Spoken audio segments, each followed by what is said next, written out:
Chapter 547. The sound of the royal knight's horses' hooves gradually faded away in the night, and the manor finally returned to its peaceful state. Brando saw the young earl frowning slightly as he looked in that direction. The young man turned back and looked at him. The bright moonlight shone on his soft and beautiful face with a thoughtful look. Dilfrey asked pointedly, "You seem to know them?" Brando did not intend to be frank about his identity. He lifted the hood that previously covered his face and smiled mysteriously at the young man. "Humph," Dilfrey snorted softly. He glanced at the messy house that only had the structure left. "Anyway, thank you for your help. The Lord of Yenbao will never go back on his word. But Martha will be watching everyone on the ground from the sky. I hope you gentlemen will remember your promise." "I will not implicate you, please rest assured," Brando assured the young man. Dilfrey looked at them suspiciously. "Who are you going to deal with?" Brando smiled but did not answer. "You make me feel uneasy, sir." Dilfrey bit his lips and said angrily, "Then we will separate after entering the venue. But the Holy Cathedral will eventually find out that you entered with us." This was a problem. Brando thought that the Earl was really meticulous. He looked back at the Shire and the Shire also shrugged. Everyone knew that the Holy Cathedral was not a manor located in the countryside. No illusion could fool the eyes of the monks unless Martha came personally. Brando was silent for a moment and replied, "Well, if it comes to that, you can say that you were coerced by us." Dilfrey was slightly startled. He looked at them curiously, almost unable to believe that this was something that a group of vicious infiltrators would say. "Kidnapping a noble, aren't you afraid of getting into trouble?" "If I was afraid, I wouldn't have come." Brando smiled slightly. "But you can threaten me to keep my mouth shut. You have something on me." Dilfrey frowned and looked at them in confusion. "Isn't that right? Can I understand that you are teaching us how to coerce you, Earl?" Brando could not help but ask with some amusement. No. The young man blushed. "It's just that you don't understand?" Brando smiled. In fact, he did not think that there was anything to hide in his actions.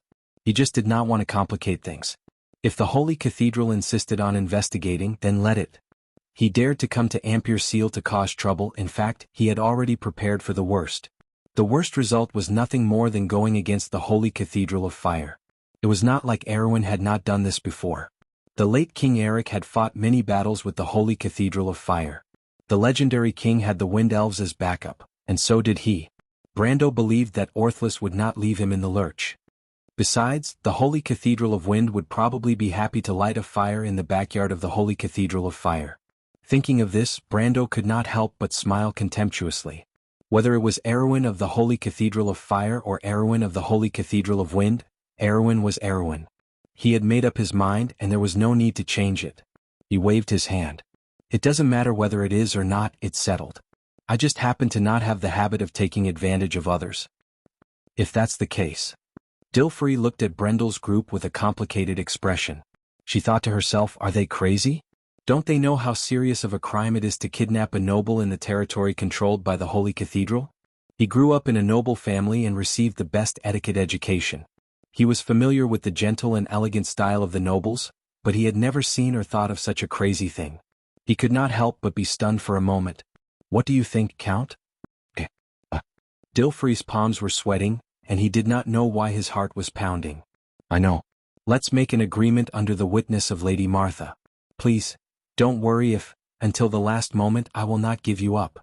You are the most gentlemanly robbers I have ever seen."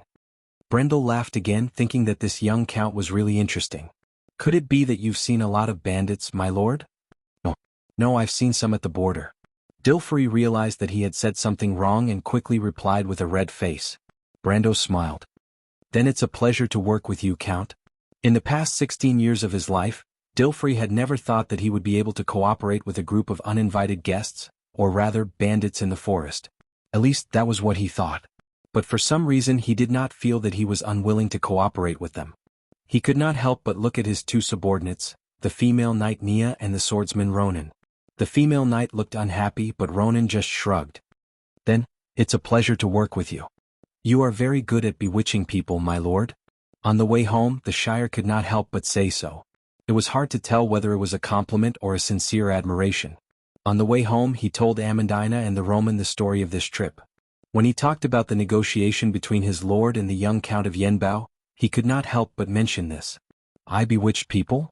Brando rode on his horse, his hands circling around the merchant lady sitting in front of him. He could not help but tilt his head. When did I bewitch people? Are you talking about Andrique? The vampire lady who was riding on another horse not far away could not help but snort. She was riding on a tall pure black warhorse. This was the color she insisted on choosing. No, that's not what I meant. The Shire sat on a yellow-brown horse and hurriedly explained.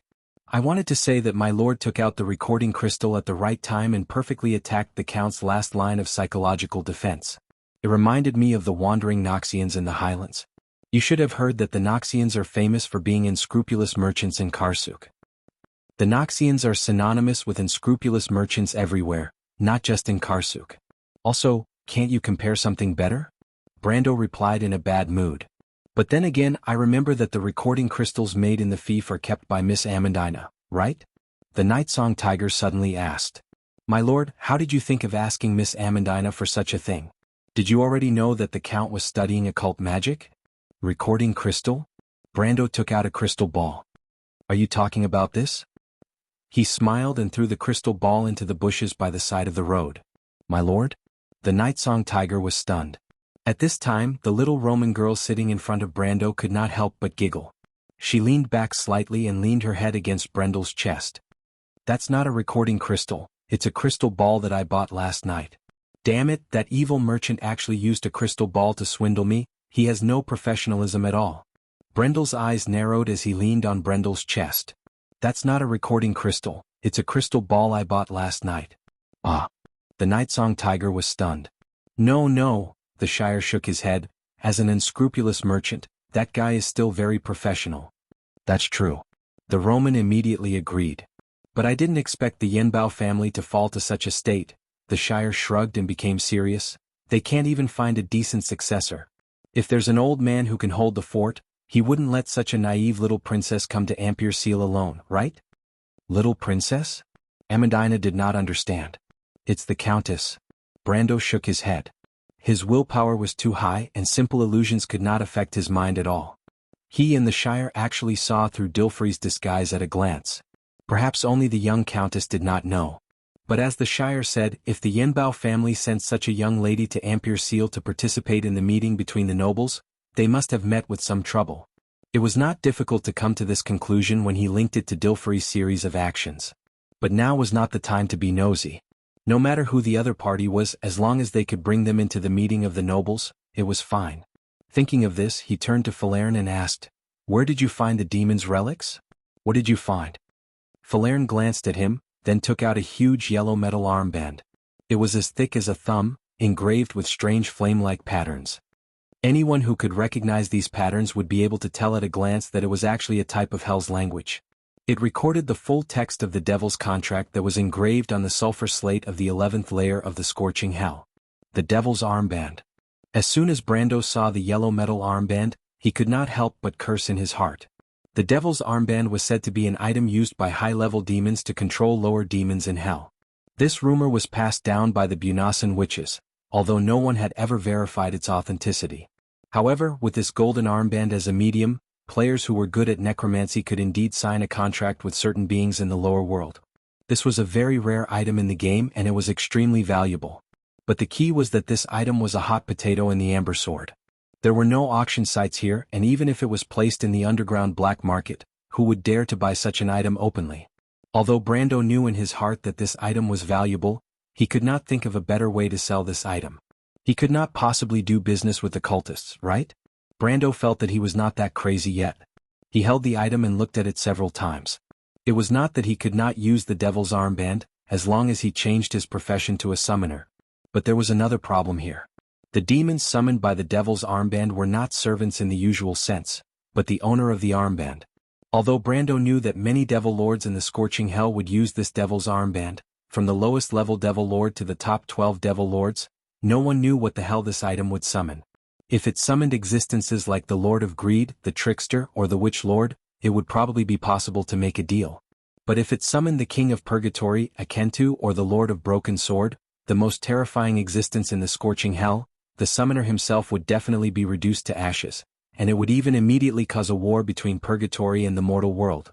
Brando remembered that there were players who had created this kind of plane in the past, which resulted in a huge storyline chain. He looked at the item in his hand for a long time, and it was not easy to suppress the curiosity in his heart. Curiosity killed the cat. Brando was very clear about this point. He carefully put the item in the dimensional space, and decided to leave it alone for the time being. After all, he felt that with how unlucky he was, he might really summon the King of Purgatory, Akentu. However, when Falerne saw his strange behavior, she could not help but ask, "What is this?" "A ticking time bomb." Brando answered somewhat helplessly. To be continued. If you like this work, you are welcome to come to Chidien. Come to vote for me. Your support is my biggest motivation.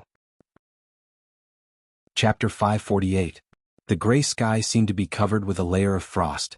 Marquis Joachim exhaled white air from his mouth as he looked away from the magnificent railings of the manor. There was a faint smile on his thin and pale face.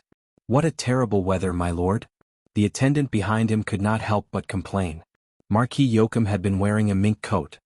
He just rubbed his hands and said, "Although the temperature is lower than the winter when the ice melts, no matter how cold it is, it can't stop our hearts from burning." "It's ambition, isn't it?" Marquis Joachim smiled but did not answer. He put his hands back on the railings and silently watched the two carriages led by the knight pass through the bare avenue and stop in front of the manor's gate one after the other. At this time, there were many well-dressed nobles gathered in the hall. Although most of these people were famous local merchants and gentry, the meeting had almost nothing to do with them. In this game that decided the fate of the kingdom, as insignificant people, they only had the right to applaud. However, the carriage brought the real important people. When the carriage slowly stopped, the whole hall became quiet. The loud chatter turned into whispers. The guests in the hall could clearly see the coat of arms on the black carriages through the tall arched windows. There was a crescent moon, a crisscrossed scepter, a crown and a unique winged serpent seal. The identity of the carriage's owner was obvious. The last bloodline of the House of Covardo, the Princess of Erewhon and her brother. However, compared to the declining royal family, the other carriage only had a simple seal of a ferocious eagle. The coat of arms was like a dark cloud that pressed down on people's hearts. If there was one of the 6 dukes of Erewhon who was powerful, the answer would be Erek. The knight first opened the door for the princess. Griffine's light purple dress was like a sudden rolling cloud. She slowly walked out of the carriage. She slightly raised her head. Her light silver eyes were like autumn water, faintly shining with a clear and restrained brilliance. Soft silver hair hung over her slender shoulders, and a layer of fur shawl was draped over her shoulders, but it set off the half-elf girl's fragility. But now, this fragility supported a kind of innate unyielding and pride. Everyone present subconsciously held their breath. They had heard that the princess of the kingdom was the brightest pearl on Erewhon's crown, but only when they saw it in person, did they understand that the rumors were true. That old guy Erek, this was the thought in the hearts of most of the people present. But Marquis Joachim, who was on the balcony, only showed a profound smile. He lowered his head and sniffed the musk on the mink gloves. He thought to himself, Duke Erek actually appeared with Her Royal Highness. What a cunning guy. Is this a footnote for the frequent contact between the two sides? But in his opinion, what kind of price this little girl from Kurt sold herself to was the most interesting thing. The door of the second carriage opened, and the people present inevitably felt suffocated. Even Joachim on the balcony could not help but frown. Duke Erek under the handrail did not look as old as the rumors said. His hair was gray, his eyes were like an eagle, and his serious face was full of dignity. His lips were thin, and even the beard on his chin was meticulously groomed. It could be said that compared to most of the nobles, the Duke looked more dignified. He was wearing a black sable robe, under which a light silver breastplate was faintly discernible. However, no one would think that this Grand Duke was a coward. The Highlanders valued martial arts, and Grand Duke Erek had also been on the battlefield all his life. He attended every occasion in a military uniform, which had long been a scene in the noble circle of Erewhon. Joachim did not even need to look to know that there must be a heavy sword under the belt under the robe. This sword was not used by most nobles for decoration. In his life, Erek had cut down no less than double digits of enemies with it. As for the flowers in the greenhouse, they would probably vomit when they saw the corpses. But Joachim was somewhat jealous. Ordinary people were not allowed to carry weapons when they entered the venue, but Duke Erek was obviously not in the category of ordinary people. This was a privilege that only the Duke could enjoy. Although his identity was special, compared to many of the important people presiding over this meeting, he was only a little better than the people in the hall below. Duke Erek slowly walked out of the carriage with a silver cane in his hand. His pair of eagle eyes looked around, and when he saw the princess, his serious expression eased slightly. He brushed his robe with his hand and walked over with a smile. Very gracefully, he extended his right hand to Princess Griffin. "Today, you are the most beautiful princess in all of Wonde." Griffin's expression was as usual. She raised her hand to let the powerful duke support her. "Thank you. It is my honor to have a wife like you. According to the agreement, when Haruz ascends to the throne, I will naturally become your wife, your grace." The half-elf girl replied faintly. Duke Erek smiled and did not say anything. Behind them were Duke Erek's close vassals and the royal factions Oberway, Makarov, Fleetwood, and others. These people looked at each other face to face, and on the surface they seemed to be harmonious. However, this kind of harmony expressed a fixed meaning within the rules of the aristocratic game. When it fell into the eyes of those who were interested, it naturally had a different meaning. Of course, for most of the mediocre people, among the group of people, Devard, who still had a bandage on his hand, was the most eye-catching one. This most outstanding swordsman of the Highlands was lucky enough to save his right hand in the previous duel, but the wound on his arm was not something that could be healed in a short time. The guests in the hall could not help but whisper when they saw this person who was in the news a while ago. The news of Devard's duel in the Anderla Cathedral had already spread throughout Amberlight. As for the two parties involved in the duel, it was naturally the center of the discussion. It was a pity that this special honor did not bring glory but shame. Devard's face was ashen. This proud eagle of the Highlands could not be proud now. Marquis Joachim was also one of the people who witnessed the duel. He stood on the balcony with a smile and greeted Duke Erek, thanking the Duke for lending him his guard that day and apologizing for his recklessness. However, when he saw Devard and the others enter the hall, he could not help but think of what happened that day. Who is that young man? The Holy Cathedral was tight-lipped. It seemed that other than the Archbishop, no one knew the origin of the other party. It seemed that he came out of nowhere. But came out of nowhere? Is that possible? He thought that he had already known the various families of Erwin, but now it seemed that the pool of water in the kingdom was still very deep. Marquis Joachim rubbed his eyebrows. Wood was from the Cruz Empire. He had long known that the Cruz Empire had bought many secret forces in the kingdom, but as for the purpose of making a move at this time, it was hard to say. Or was it Wood's chess piece? It doesn't matter, anyway the one who has a headache is not me, Marquis Joachim thought. Suddenly, a figure flashed in his mind. At this moment, the big shots representing the various forces of Erwin had arrived one after another. Luxurious carriages stopped one after another in the forest outside the manor. First was Duke Cypher's carriage.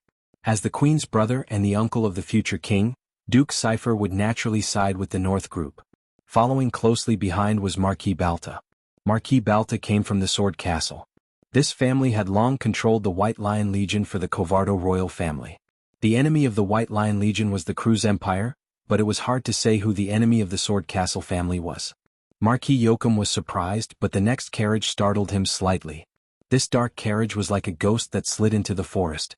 The emblem on the carriage was so unfamiliar. On the crimson background was a broken sword that seemed to remind the world of its unique pride. Marquis Joachim hesitated for a few seconds before he reacted. The Yenbao family, a lonely soul that drifted away from the noble circle of Erwin, had actually come to Amberlight. A hint of surprise flashed in his eyes. Not only the Marquis, but the entire hall of the manor quieted down, just like when Erek and Her Royal Highness had arrived together. Perhaps not many people knew what the Yenbao family meant to Erwin, but in terms of the degree of mystery, this family might be ranked in the top 3 in this ancient kingdom. The last time Count Yenbao met the king of Erwin was 30 years ago. There seemed to be some kind of tacit agreement between the kingdom and this ancient family, which allowed the king of this land to ignore one of his subordinates. Even Brando did not know the reason for this, because this secret was also lost in another period of history with the fall of Erwin. But this did not prevent him from sitting in this mysterious carriage with a clear conscience. In contrast, the count or countess, who was sitting opposite Brando, was slightly nervous. Dilfrey had never had the experience of sharing a carriage with a strange man in her life. Usually it was the female knight, Nia, who accompanied her, but today Brando was playing the role of her aide and vassal. It was natural for an aide to share a carriage with the lord. When the carriage stopped, Brando lifted the curtain and looked out. He saw the royal carriage and Erek's carriage parked in the most eye-catching position, as well as Freya and Maynard beside the carriage. The future goddess of war was actually dozing off. Brando could not help but feel a little funny, but his heart was warm. Everything familiar with the past was still there, and Erwin had not completely slipped into the abyss of destruction. Everything seemed to be turning around. Sometimes he was really worried that this was just an unreal dream. But only when he saw Freya's face, which still had some of the youthful face of a young girl from Bucci, the face that belonged to the future goddess of war, did he feel that everything had become real again, as if he could touch it with his hands. Then he withdrew his gaze. At this time, the knight outside the carriage had already opened the door.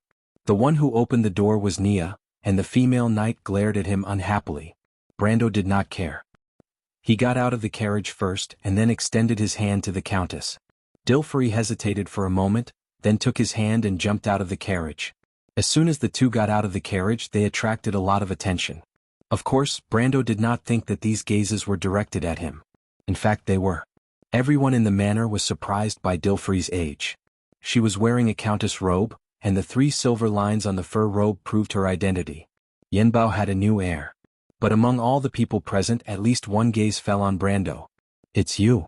Devard, the eagle of the Highlanders, who had been silent all this time, suddenly let out a roar. The roar was so loud that it made people wonder if it was made by the thin body of the swordsman. The roar penetrated the hall of the manor, and even the floor shook as if it reflected the anger of the owner of the voice. Everyone was startled. Dilfrey was no exception. She had already thought that Brando and the others were here to cause trouble, but she did not expect that trouble would come knocking on her door as soon as she got out of the carriage. This was not what they had agreed on. The countess could not help but frown and look at Brando with a questioning look. The focus of her gaze had now shifted from the countess to Brando, but Brando only felt a little embarrassed. He could not help but raise his eyebrows.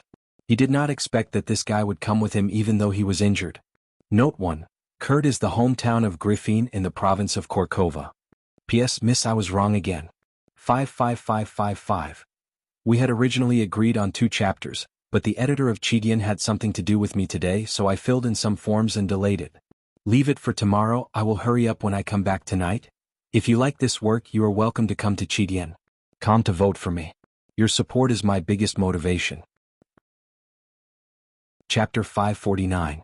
Brando raised his head and showed the most charming smile to the people present.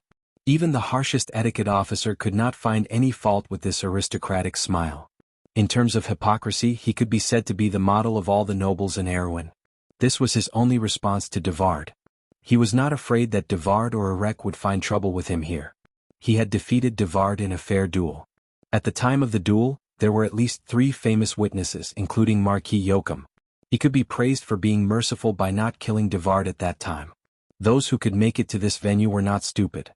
Everyone immediately reacted. It's him. He cut off Devard's hand with a sword. The hall was in an uproar. So young.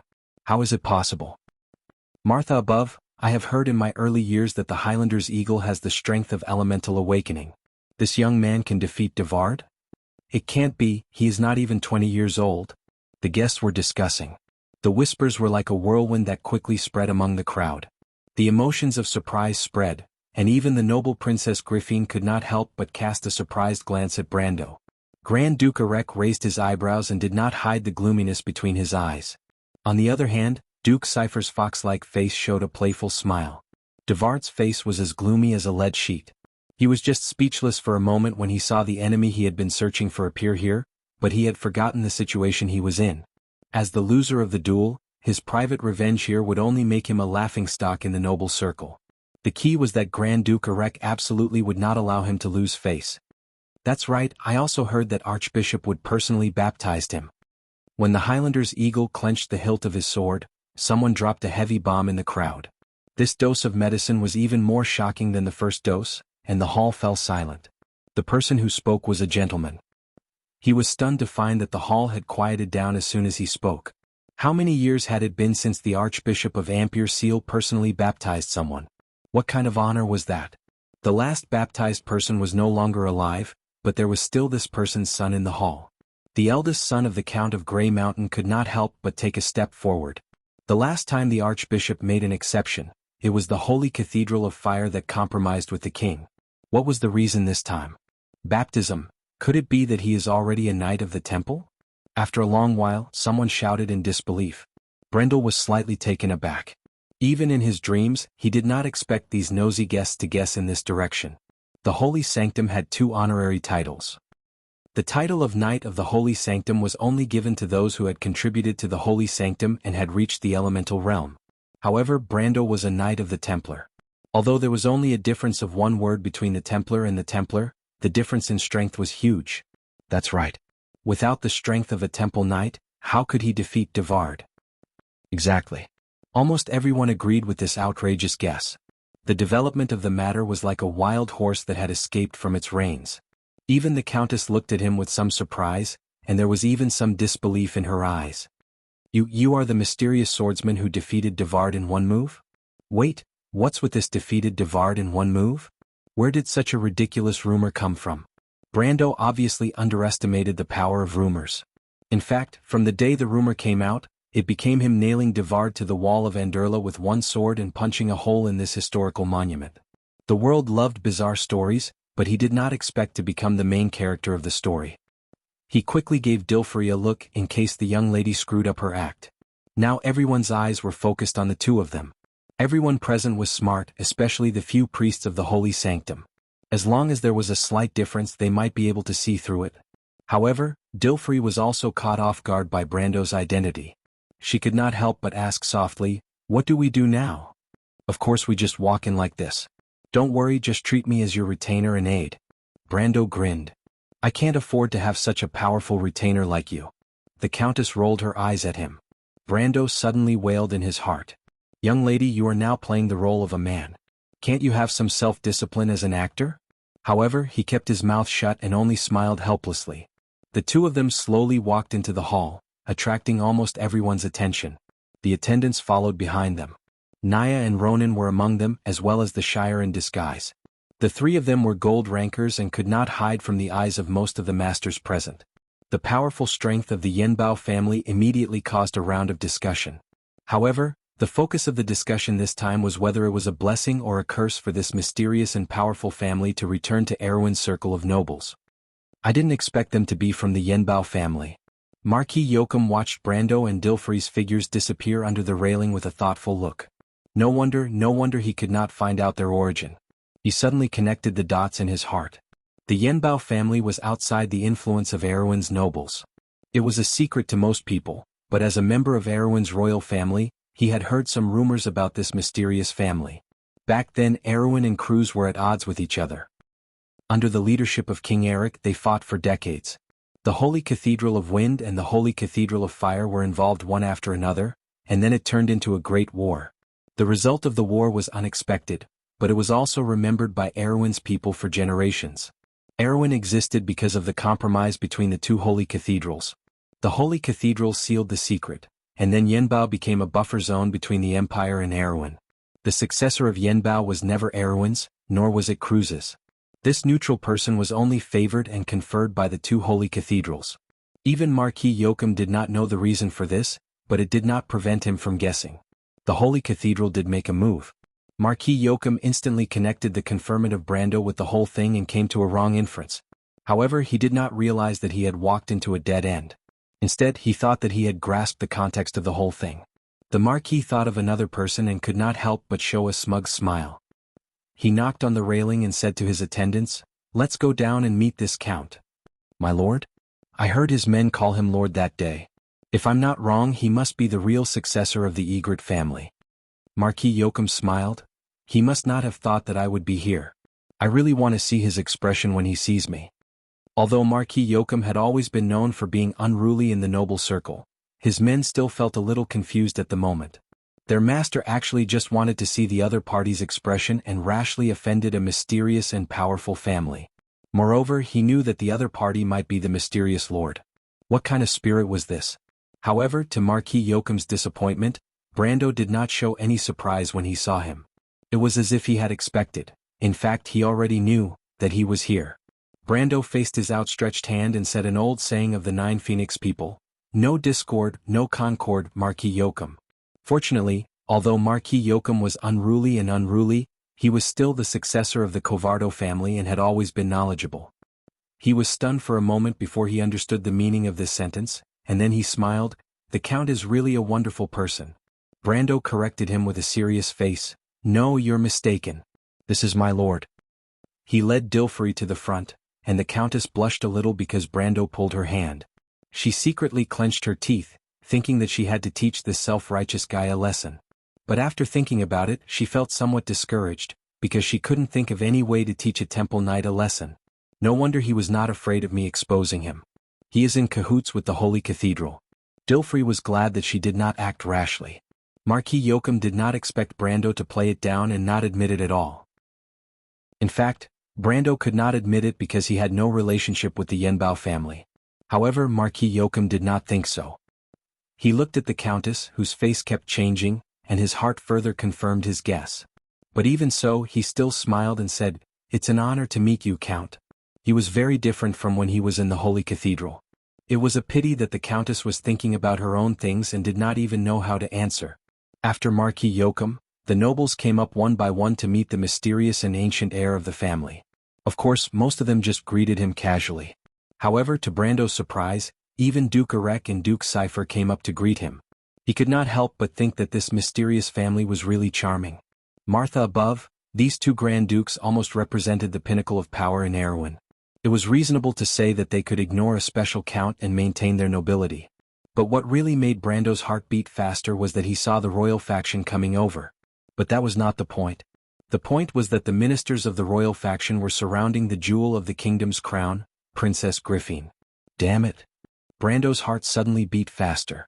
Her Royal Highness used to be the spiritual pillar of all Erewhon players.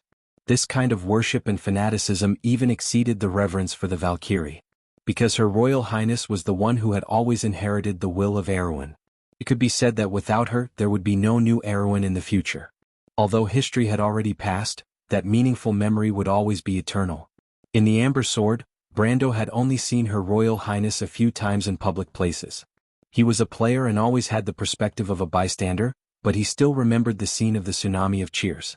It could be said that every Erewhon player had a special feeling for the princess, and he was no exception. Brando's trip was to meet the princess, but he did not expect it to come so soon. I'm not ready yet. Brando could not help but want to wipe the sweat off his forehead, if there was any. Princess Griffin was approaching. The hall of the manor had never been as quiet as it was now. This strange silence finally made Freya, who was dozing off by the carriage, feel that something was wrong. She shook her head and blinked her eyes to wake up. "You're awake." Maynard turned her head. The female knight's dark eyes had a rare kind of warmth. She smiled tolerantly. I'm sorry." Freya was startled. "I accidentally, don't worry," Maynard replied. "You'll get tired if you're too nervous. You'll get used to it." Even so. Freya looked depressed. She frowned, ran her hand through her long brown ponytail, and then buried her head to check her sword. "I'll be careful, Senior." Maynard nodded and then looked at the manor. "What happened?" Freya could not help but ask. "The young count from last night. They're here too?" Freya could not help but look up curiously, but her eyes immediately widened. Oh. She trembled as she pointed at Brendel. She could not believe her eyes. The face that she had seen countless times in her dreams appeared so clearly in front of her at this moment. She almost thought that she was still in a dream. Maynard immediately sensed that something was wrong. She turned her head and frowned. "Do you recognize who it is?" No. Freya did not know how to answer. It was too much. She felt that Brando was too despicable. Whether it was in Butchie, Fortress Reedon, or this time he always caused trouble for her. How should she answer? Should she tell Maynard that it was Brando? It was a pity that she could not even confirm whether it was Brando or not. She only felt a flash of light in her head. She suddenly remembered that the two sneaky fellows she saw last night were Brando and the Shire. So that's why. The future Valkyrie's expression kept changing, but with Maynard's keen senses, she could already smell that something was amiss. She suddenly woke up and asked, "Is it the two people from last night? You recognize them? Aren't they from the Yenbao family?" Freya stared at Maynard. She did not say anything. The knight captain had already gotten the answer from Freya's reaction. She immediately held her sword and whispered to everyone, "There's something wrong with those people. Follow me and protect the princess." Wait. Freya's heart was in a mess as she looked at the scene. How did things turn out like this? To be continued. If you like this work, you are welcome to come to Chidian. Come to vote for me. Your support is my biggest motivation. Chapter 550. Maynard and her knight were at each other's throats, but no one in the hall noticed. The Princess of Erewhon had arrived in front of the Countess and smiled at Dilfrey. The latter looked at the most beautiful Princess of Erewhon with a slight frown and a slight nod, but no one noticed the slight loneliness hidden in her eyes. Princess Griffin and Dilfrey obviously knew each other, and there was a small whisper in the hall. Yenbao was a family as ancient as the royal family of Covardo, and the history of both families had lasted from the birth of the kingdom to the present day. It was not surprising that its members knew the heir of the royal family. It was rumored that the royal family maintained a mysterious relationship with some ancient traditional families, and now it was confirmed. Her Royal Highness's actions immediately attracted the attention of several powerful figures present. Only Marquis Yoakum looked at this scene with a smile that did not look like a smile. He stood at the side, raised his wine glass filled with blood-like liquid and said softly, "Viruisat." But at this time the commotion outside the manor finally reached his ears. He had been standing alone by the window after greeting Brendel earlier, so he was the first to notice the commotion outside. He turned around and saw the movements of the royal knights, and his expression changed drastically. Griffin turned her gaze to Brendel. "Looks like Yenbao's former glory can be further enhanced. I'm really envious of your luck. Also Dilfrey. Oh Dilfrey, is this your knight? Why didn't I see him last time?" Her silver eyes had a trace of envy and regret, but her voice was calm and full of sincere blessings. Everyone present knew why the princess had said that. A young man who entered the Gold Realm at the age of 20 could be regarded as an elemental awakener, because such a genius would eventually reach that level. And an elemental awakener was a powerful existence that could change the balance of power in any country. The royal family of Covardo originally had more power than many nobles under the rule of the dynasty, but after the separation of the North and South, Griffin knew very well that the power in her hands was not necessarily more than that of the dukes. In fact, if Buga the Cross had not joined, her situation would have been even worse. But Buga did not serve the royal family, and the Princess of Erewhon knew this better than anyone else. She looked at Brando and for a moment she could not help but feel sad and jealous. Why was God always unwilling to bless the royal family of Covardo, even at a time when the dynasty was on the verge of collapse? She could sacrifice everything, including her life and her body, for the future of this country and her brother's future. Gods will even disdain? But Dilfrey's face darkened. She nodded. Because of that, she did not see him. Brendel could not help but look at the Countess. He probably did not expect her to lie without batting an eyelid. "I see." Griffin seemed to have noticed something. She looked up and squinted her eyes at Brando. "I don't know why, but even though I have never seen you before, I feel that you look very familiar." "That's strange." Brando immediately felt two sharp gazes on him, and his body tensed up. But when he followed the gaze, he saw Makarov and Fleetwood standing behind the princess. The two sly old foxes obviously recognized him. But Brando was not nervous. Instead he relaxed. He did not put on any makeup today because he wanted Makarov and Fleetwood to create an opportunity for him to meet the princess. Brando knew that neither Cypher nor Covardo would give up on the Lionheart. When he triggered the Divine Relics reaction, Fleetwood and Makarov were there. He believed that Fleetwood would be able to tell that the reaction had something to do with the Lionheart. In fact, when Erewhon's envoy appeared at the Green Tower, it meant that Oberg VII was aware of it. As his only beloved daughter, Brando did not believe that Princess Griffin did not know anything about it. Now that the person involved was right in front of them, he believed that the royal faction would make a move. However, Brando did not know that the Lionheart had already appeared in the world and was in Freya's hands. Otherwise he would not have thought of such an idea. It was just that the royal faction had sealed off the news too well, and not many people knew about the Lionheart. Freya's performance at the Knights' Conference had attracted attention instead of the sword in her hands. It was because of these reasons that Brando had misunderstood her today. Brando did not intend to answer the princess question. He was now playing the role of Dilfrey's retainer.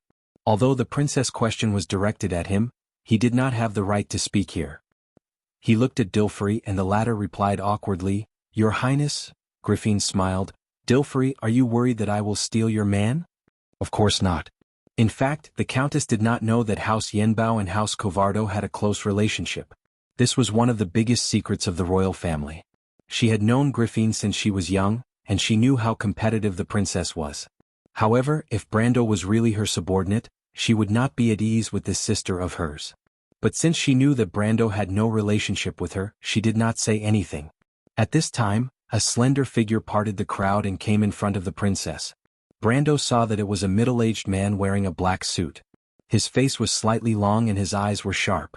He must have a high status to be able to come in and out of this place. But what made him feel strange was that the man looked familiar, so he could not help but take a second look. His attention attracted the man's attention. Oberway turned his head and was slightly startled.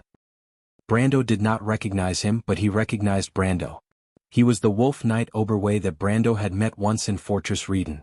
He had also praised Brando's talent in front of Griffin, but he could not help but be stunned when he saw Brando here today. Why is this guy here? The noble who was known for his shrewdness frowned.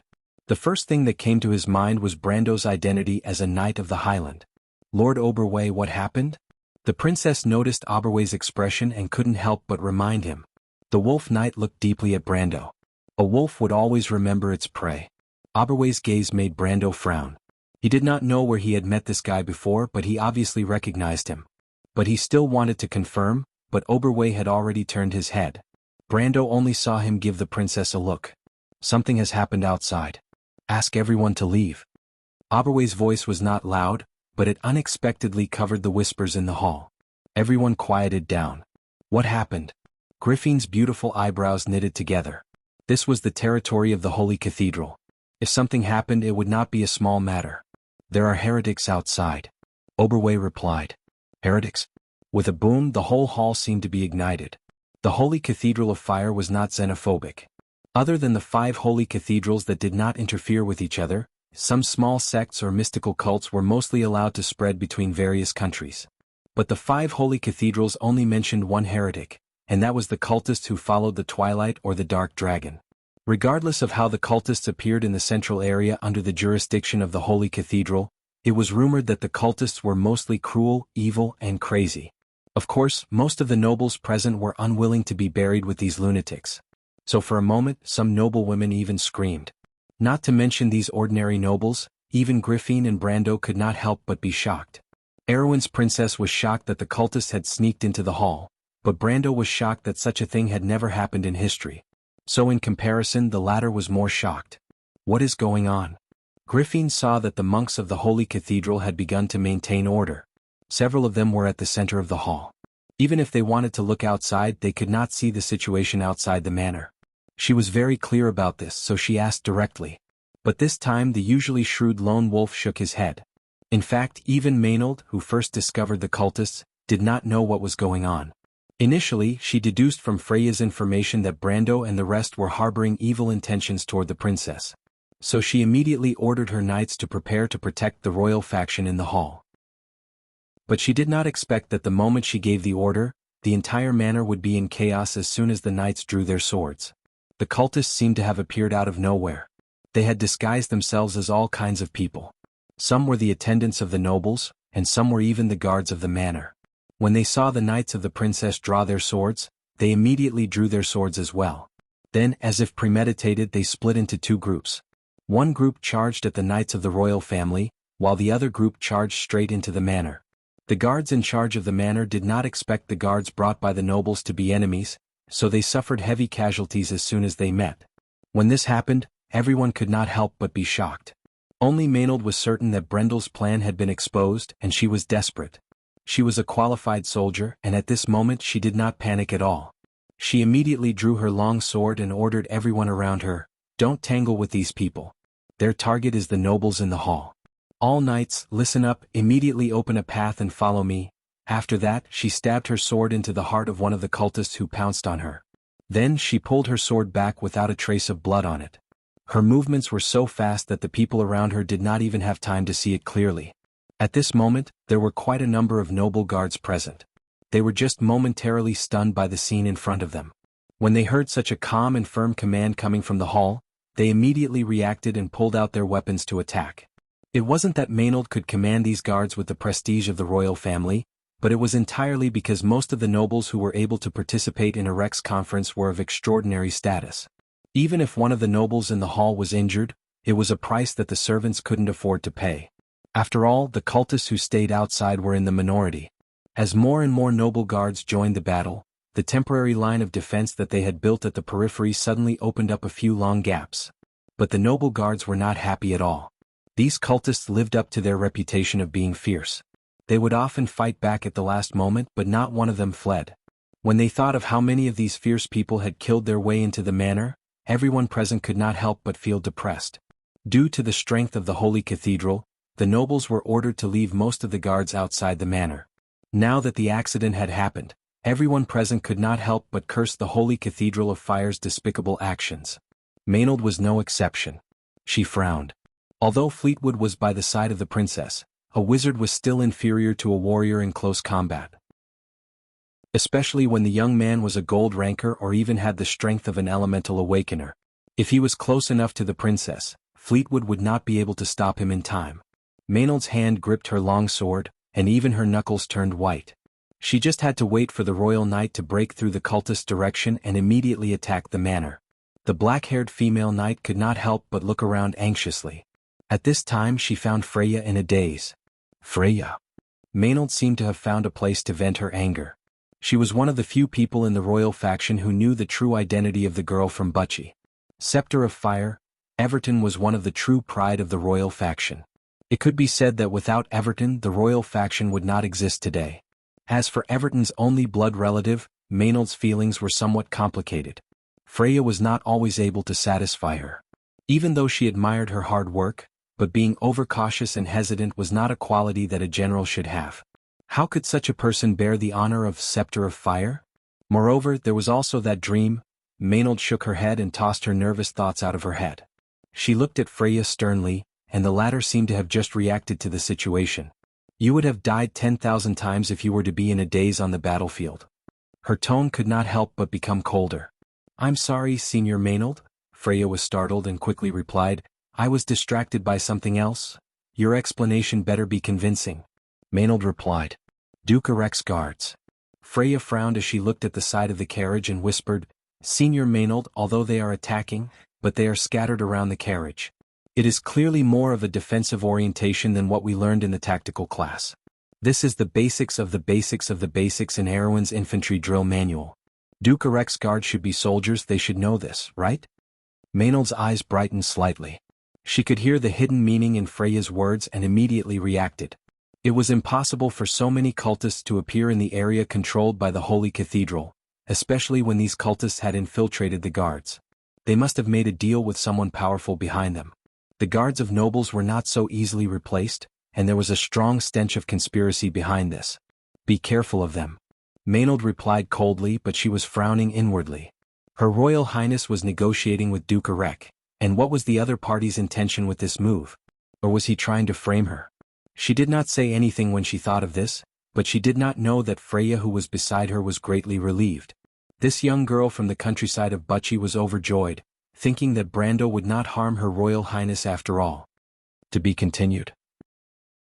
If you like this work, you are welcome to come to Chidien. Come to vote for me.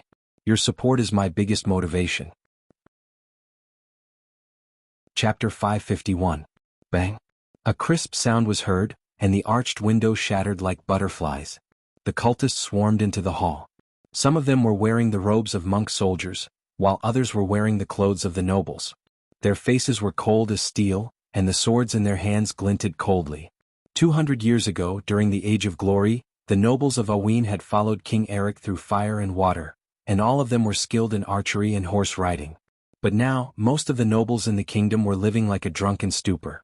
Facing such a vicious person, they were like a collapsing wall that retreated, and for a moment screams and roars of fear filled the air. Among the crowd, only the princess and her entourage stood firm, like a reef in the ebbing tide. The nobles still remembered the majesty of the royal family. Even if they wanted to retreat, they still avoided Princess Griffin. Arek and the other archdukes were in a similar situation, but because of this, they were particularly eye-catching in the hall. The cultists were like tigers in a flock of sheep, cutting a path through the crowd with their swords. It was as if they were cutting off thorns instead of human limbs. Blood flowed like a river, and the screams of fear finally turned into mournful howls. Griffin's face was as cold as steel. No matter what, everyone present was once her father's subjects. Now that they were dead under the swords of these cultists, she was angry at the Holy Cathedral for not doing anything. On the other hand, she gently held the hand of Wolf Knight beside her. Oberwei. Your Highness. The great Taoist master of the palace raised his snow-white eyebrows and shouted before she could, I know what order you want to give, but please take back your order and quickly hide in a safe place. It's not good to stay here for long. This area is under the jurisdiction of the Holy Cathedral. The Archbishop will naturally give us an explanation. We don't have to overstep our boundaries. The kingdom's subjects are bleeding and sacrificing their lives. Since when did Cruz have the right to interfere in Erwin's internal affairs? Princess Griffin turned her head and asked coldly. At this moment, her aura was like an unsheathed sword. Her aura was so oppressive that Makarov, who was about to speak, stopped talking. Sly Fox's face instantly changed. He couldn't help but muse to himself that this princess truly lived up to her reputation. Just by looking at her outward appearance, one would often be fooled by her soft, gentle side. Lord Oberway, separate the crowd. Griffin's expression did not change. She took the sword from her guard's hand and tied up her long silver hair with one hand. Her movements were neat and tidy. The nobles were eager to make way, but once they did, the ferocious cultists behind them would be exposed. Makarov, who was unarmed, couldn't help but realize that the cultists were at least at the pinnacle of silver rank, and a few of them were even at the gold rank. However, it was unrealistic to retreat now. Erwin's cunning fox reacted quickly and immediately roared, "Oberway, take the princess away. Leave this to us." Before he could finish his words, a pitch-black, slender and broad-bladed long sword entered his sight. "Ah, where did you get that sword from?" Everyone was shocked when they saw Brando pull out a sword that was half a man's height from under his cloak. Even Fleetwood, Oberway and Makarov were not allowed to carry weapons. Yet this guy was able to pull out such a weapon without batting an eyelid. They couldn't help but curse the security of the Holy Cathedral. Of course they were wrong about the Holy Cathedral. Brando had inherited the dimensional space from Dark Bishop Amon. Let alone a small Haurangaya, he could even fit a ballista into it. Brando couldn't be bothered with them. There was a familiar scent in the air. He subconsciously stood in front of Griffin and swung his sword forward. Everyone was stunned. Brando's attack was clearly aimed at the air, but before they could react, a thin metallic sound pierced through the air. The space in front of Brando suddenly distorted and turned into an assassin wearing a gray robe and holding a long sword. The assassin was also stunned. He didn't understand how he was discovered. Invisibility. Makarov's expression changed. Fleetwood remained silent. It was obvious that this wasn't an invisibility spell, but some kind of special ability. As an archmage who had stepped into the realm of elemental mastery, he had a number of detection spells. A mere invisibility spell was not enough to fool his eyes. But just now, even he didn't notice the assassin's existence. But how did this guy find out? He looked at Brando, his deep eyes filled with doubt. Of course, Brando wouldn't say that he had dealt with the assassins of the cross before. He frowned because these assassins weren't cultists, but special forces produced by a duchy near Erwin. That duchy was Cruz's vassal state. If there was anyone here who could mobilize these assassins, the biggest suspect would be the Holy Cathedral of Fire. But at the same time, his hands didn't slow down. He used both hands to deflect the assassin's weapon and swung downwards without any fancy moves. This kind of fighting style was very different from normal swordsmanship. The assassin obviously didn't expect Brando's swordsmanship to be so lacking in beauty. He didn't even have time to raise his sword and was cut in half. With a loud crash, blood and organs splattered all over the ground. The assassin's long sword also fell to the ground. It was only then that the crowd reacted. Oberway stared at Brando with sparkling eyes, while Makarov and Fleetwood gasped at the same time. They had more or less seen the improved military swordsmanship from Maynard and Freya, but it was the first time they saw such a sharp and direct swordsmanship. "You are Brando, the Brando of Tonagel, right?" Her Royal Highness was extremely intelligent. She had already seen the characteristics of Haurangaya in Brendel's hand, and now that she saw his swordsmanship, she immediately frowned and asked. Brando was stunned and turned to look at the future ruler of Erwin. Griffin's beautiful face had some kind of expectation. Thinking about the future of the princess, his heart softened and he nodded. The half-elf girl was stunned for a moment. In her letter, the knight had jokingly said that he would come to Ampere Seal to protect her. She thought that it was just a compliment, but she did not expect that the knight she had never met before would actually come. "I didn't expect you to really come. Of course I'm a man of my word." Brando turned to face the assassin and replied. "Then are you here for me?" Princess Griffin asked softly. There was nothing to be shy about. A knight fighting for a beautiful princess was the most romantic thing in the world. Whether it was Erwin or Cruz, commoners or nobles, this was a legendary story that everyone loved to talk about. Besides, Griffin had never doubted her charm. However, Makarov and Fleetwood frowned behind her back. Maybe that's the reason. Brando hesitated for a moment but did not hide it. But this time I'm here for Erwin. For Erwin? Griffin was stunned. I don't believe anyone else. Brando raised his sword and replied, can pick up the flag of the late King Eric because it's too glorious. How can a person who hides in filth tolerate it? The half-elf princess smiled and could not help but nod. Her eyes lit up. We'll talk about it later. Brando looked straight ahead, his expression unchanged. Multiple cultists were rushing in through the gap in the crowd. At this time, he had already noticed that there were fewer cultists attacking Duke Cypher and Erek from other directions. More than half of the cultists that rushed into the hall were coming straight for them. Brando knew exactly what was going on. He could not help but sneer. Luckily he was here. If he was not, the future Princess Regent might really be in danger. Everyone knew that a royal mage's strength was weaker than a warrior's when they were not prepared. Makarov and Fleetwood were obviously not a match for these assassins, with their bare hands. The enemy must have predicted that the princess would stay behind, and with today's situation, this was clearly an assassination that had been planned for a long time. Brendel's brows furrowed, and he even suspected Archbishop would as well. Brando only knew that this did not happen in the Ampere Seal Conference in history. History had changed, but he had no idea where it came from. However, he was not nervous. These cultists wanted to win with numbers, but they did not know that he was not afraid of group battles. Thinking of this, he looked at Duke Cypher and Duke Erek who were not far away. Although he did not know what was going on, it seemed that these two guys were the masterminds. Brando smiled disdainfully. Since you want to play, I'll give you a gift. At this time, there were already 8 gold rankers among the cultists. This number was quite impressive in Erwin's eyes. It was almost equal to half of the forces fighting for the throne. Including Oberway, no one believed that they could win. Even if Brando was included, the princess only had 3 gold rankers. Brando, can you buy me some time? I can summon those things from that night. At this time, the Countess pulled Brando's sleeve and whispered. Brando looked at the pale Dilfari and suddenly felt a little apologetic. If you summon those things, the Holy Cathedral will find trouble with you. It's okay, I can still summon some other creatures. Dilfari replied softly. If I don't summon them, we will all die here. It's a pity that I don't have a wand. Fleetwood could not help but feel annoyed. Otherwise, it would be too easy to deal with these guys. But it's the same now. If you can buy me a few minutes, I can easily take care of them all. The old man could not help but secretly blame the Holy Cathedral of Fire. If it were not for the Holy Cathedral's reputation, he would not be in such a sorry state even if he did not have a wand. A few minutes is impossible. Makarov shook his head. Unless you have a weapon. He looked at Brando. Just when Brando thought that this guy was going to betray him again, the cunning fox that Erwin used to be sighed and asked, Brando, how is Scarlet? She's fine. She came this time. Brando was stunned for a moment before answering. You shouldn't have brought her here. Makarov shook his head. Forget it, I have no right to lecture you. Although we only met once, I'll leave the princess to you. Please send the princess and the countess out safely. Leave this place to me. Brando was stunned for a moment, but he suddenly understood. Makarov had his eyes on his talent. He obviously had a good impression of the royal faction, and he was also a genius who reached the Gold Realm before the age of 20.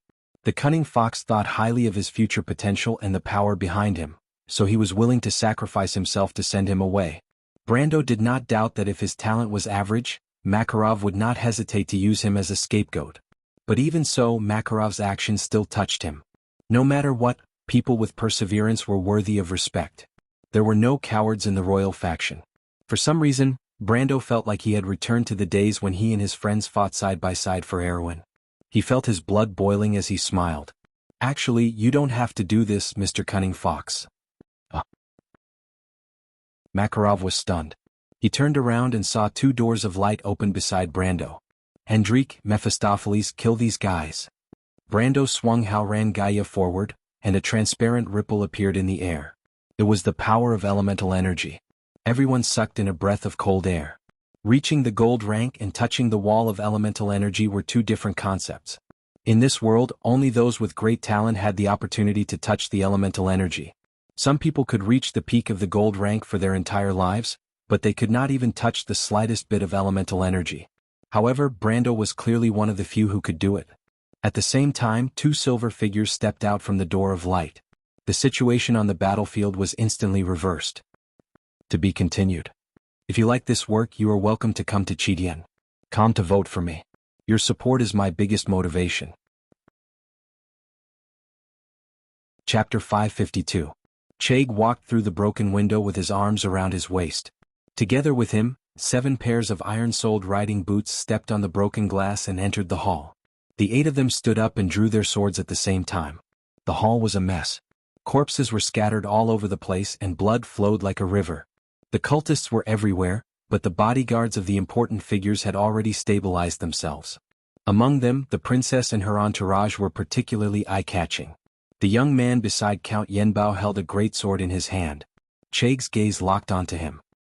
He squinted his remaining eye, and the muscles on his face twitched. Chag had been famous among the mercenaries for a long time, but he was known for his ferocity. He turned around and saw that most of the other 7 people were similar to him. Regardless of background or strength, the strength of a gold ranker was enough to shock anyone. Everyone nodded silently. Since they had already come here, there was only one possibility left in their hearts. There was no turning back. The 8 high-ranking warriors took a step forward, and an invisible aura hit them in the face. The bodyguards beside the dukes were stunned. They stopped and looked at each other, not knowing what to do. Although there were no less than 20 gold rankers under any of the powerful figures present, most of the gold rankers were talents who could hold their own. The dukes ruled over vast territories, and their gold rankers rarely gathered together. At this moment, Griffin seemed to have noticed something. She turned around and saw Duke Cypher smiling. His bodyguards had already stopped fighting. Duke Arek's face was cold, and there was not a trace of emotion in his deep, indifferent eyes. One of his hands was habitually pressed on the hilt of his sword, as if there was only air in front of him. The other nobles were scared out of their wits. Marquis Balta of the Sword Castle seemed a little nervous. He could not help but lower his head when his eyes met with the beautiful half-elf girls. Suddenly, Griffin understood. Vero, Karsuk, Count Grey Mountain, and Count Vitokin had not appeared at the meeting. Their attitude was obvious. Griffin clenched her teeth, lowered her eyelids and moved. When she raised her head again, Griffin coldly glanced at the only 2 priests from the Holy Cathedral. The head of the Holy Cathedral did not appear at all, and these 2 priests would not be able to bear any responsibility. Chag frowned. There was no time to waste. He pointed at Fleetwood with bloodthirsty eyes and said, "That old man is a court mage. We can't let him finish his preparations." The 8 of them nodded at the same time and bent down to attack the royal faction. At this moment, the surrounding nobles finally realized that the target of these vicious people was the princess. At this moment, they no longer cared about the dignity of the royal family and quickly moved aside. At this moment, the flower of the royal family was no longer dazzling. The last of the colors on Aween's flag gradually faded away. The 8 famous experts simultaneously assumed an attacking posture. The atmosphere on the field changed, causing everyone's expression to change. However, the princess did not say a word. She did not say a word as she watched the scene coldly. She did not take a single step back. The unyielding strength that was nurtured in her bones seemed to have burst out at this moment, forming a towering banner. Even Brando could feel the hidden strength behind him. He sighed slightly. This was the belief in the glorious flag. When did the country of Erewhon and its nobles reach this step? There was no turning back. Brando raised his sword. Haha, a genius. Chag's eyes lit up. He only just realized that Brando had touched the elemental wall. Geniuses were all proud, and Chag's greatest hobby was to stifle this pride. He could not help but laugh cruelly.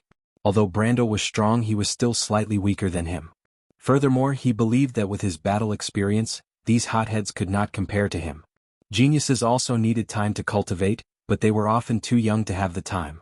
Chag licked his lips as if he had tasted the sweet taste of victory and blood that he had been longing for. It was like a bloody wine flowing down a throat that had been dry for a long time. The carefree taste was enough to make one's every pore tremble in excitement. Every sword strike of Chai Ji's was perfect. It was because of this that he could enjoy the battle to his heart's content. It was a stunning move. Even the most picky sword master would not be able to find a single flaw in it. Princess Griffin's expression changed when she saw this move. She was a famous swordswoman in the royal family, but after seeing the real battle, she realized how naive she was. She may have excellent swordsmanship, but only now did she understand why her swordsmanship teacher told her that she might need to experience 1 or 2 real battles to truly stand out. That was the reason. The antelope's antlers were untraceable. Griffin's lips moved, but she did not remind Brando, because that meant that she did not trust him. Ah, be careful. Count Yenbao, who was standing at the side, called out softly. Griffin turned her head and glanced at her former close friend. She suddenly felt a little sad. As a member of the royal family, she was destined to have no freedom at all. This was the so-called responsibility of the royal family. Chaig's sword was already in front of Brando's eyes. The tip of the sword flashed with a cold light, bringing with it a cold aura of death. But Brando was expressionless. He was unmoved. He raised his sword and parried the sword with the most standard move in the textbook. So rigid? When the sound of metal clashing pierced through the air, it shook everyone's eardrums. But the first thing that came to everyone's mind was this. Everyone saw clearly that the young man beside Count Yenbao had used the most basic move of Erewhon's military swordsmanship. Raising the sword horizontally was the first thing that every soldier learned to protect themselves. But it was just the basics. It was like a clumsy instinctive reaction. In everyone's eyes, it was the worst response. Some people could not help but have the strange thought that this move was not worthy of Chaig's sword at all. But it did not matter. Anyone who knew a little about swordsmanship would understand that such a rigid response would at most force oneself into a dead end. A master swordsman's sword would never only have one move. Scared out of his wits? A trace of vigilance flashed in Chaig's remaining eye. Some people were called geniuses, so there must be a reason for them to be proud of them. Chaig was never careless because his blind eye was used to prove this point.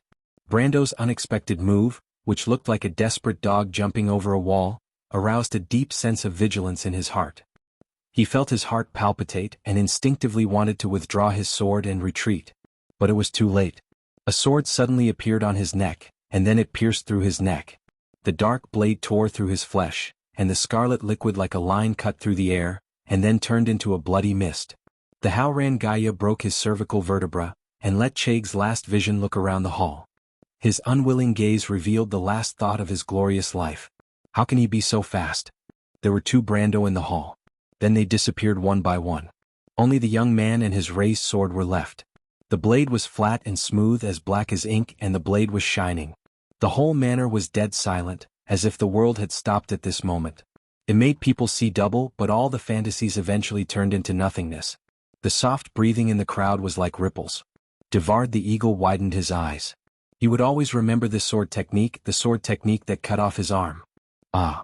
What sword technique is that? Brando retracted his sword and turned around. No one dared to look at him. The Moon Inheritance, the head of the three swords, returned to the world after thousands of years. With just one look, it made people remember its shining pride forever. There were only 7 people left, and with one face the gold rank was destined to fall. Such a scene was destined to only happen in the terrible war decades ago, and hundreds and thousands of years later. Every war that shook people's hearts, the atmosphere of the fierce battle seemed to be directed at people's hearts. People's hearts were shaken. The 7 gold rank warriors felt a chill run down their spines. They did not know how many years they had not experienced this feeling. In their eyes, Brando had turned into an ancient beast, and had coldly bared his white teeth. The battle instincts accumulated over the years made them react. The 7 of them raised their swords, and the 7 of them took a step forward. Kill him. There was no one else in the hall. They knew that this was a life-and-death battle, and there was only a thin line between victory and defeat. The warriors united, and there was no longer a predetermined path on the battlefield. Brando turned his head, and the 3 of them went straight behind him. On the other side, the assassins formed a concentric circle on the battlefield. Brando could no longer see the figure behind him, and for some reason, Dilfrey could not help but clench her hands nervously. Those were clearly the bandits who threatened her. Be careful behind you. But the fate of victory and defeat tied them together, and Count Yenbao finally could not help but remind them. But the assassins might have forgotten that Brando was never alone. The light door had already opened. The snow-white slender hand grabbed the blade of his sword, and the magic sword seemed to be sucked into the metal, making a sad sound that made people's hearts ache. The Mephistopheles' eyes were shining with the light of battle. Your opponent is me. Don't be rude to my master. It was only in front of Brendel that the vampire trap would show his docile side, while his wild side was like a raging river of blood. The assassin's expression changed. He found that his sword had turned into a pile of scrap metal in the opponent's fair and weak hand. What kind of power was this? On the other side, the vampire princess did not say a word.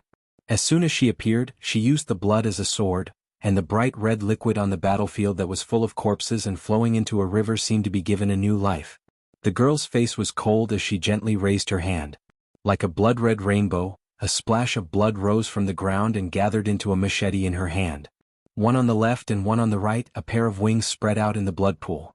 With a dragon's roar, two blood-red dragons pulled out a huge body from the blood pool. They raised their heads and stared coldly at the pitiful insects under their feet, the three assassins.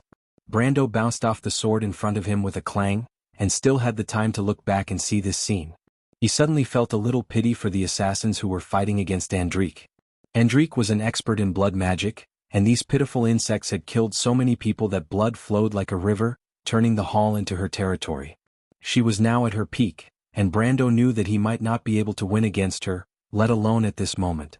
As the saying goes, the sins of heaven can be forgiven, but the sins brought on by oneself are the hardest to bear. But he still turned back and shouted, "What are you waiting for? Do you really think I can fight against 7 of you?" At this time, Oberway, Makarov, and the female knight beside Dilfrey finally reacted. Brando's performance was too shocking, and they had forgotten that they were still in a battle of life and death. With the addition of 5 gold rankers and Brando's terrifying strength, the situation on the battlefield finally changed. Mephistopheles dealt with his opponent first. His opponent was a strength-type swordsman, but unfortunately humans were too weak compared to blood descendants in terms of strength. Not to mention, the speed of the vampire trap was enough to make him die 1,000 times over. After the Mephistopheles figured out his opponent's attack pattern, he directly closed in and pierced his opponent's heart with his sword. The next one to retreat was Brando. The reason why he delayed for a while was because he wanted to see through his opponent's swordsmanship. Unfortunately, he did not get what he wanted, so he had no choice but to use the 9 luminary sword art to kill his opponent in one clean blow. But among the 3 of them, the one who had the easiest time was the vampire princess. Andrique did not even have to do anything. Dozens of people, including more than 10 Silver Pinnacle experts, formed a blood dragon that suppressed the 2 assassins. After she threw a few negative black magic spells, the 2 assassins died with hatred in their hearts. Out of the remaining 3, the one who ended the battle the fastest was the Wolf Knight. It had to be said that Oberway was a true swordsman. Although his opponent was weaker, his flawless swordsmanship allowed his opponent to understand the origin of his title, Lone Wolf. He was fast, accurate, and ruthless. Once he succeeded, he would retreat thousands of miles away without hesitation. He used a rapier, and his opponent almost died from excessive blood loss. After Oberway's battle, the Knight Nia and Makarov's battle also came to an end. To Brando's surprise, the Knight Nia was a Templar knight just like him. Her skills as a knight were superb. She was wearing heavy armor, and once she activated her conflicting halo, the assassin could not even get close to her. When the Mephistopheles joined the battle, the assassin could only admit defeat. Brando immediately understood why the Yenbao family chose her to be Dilfrey's bodyguard. She was a super meat shield.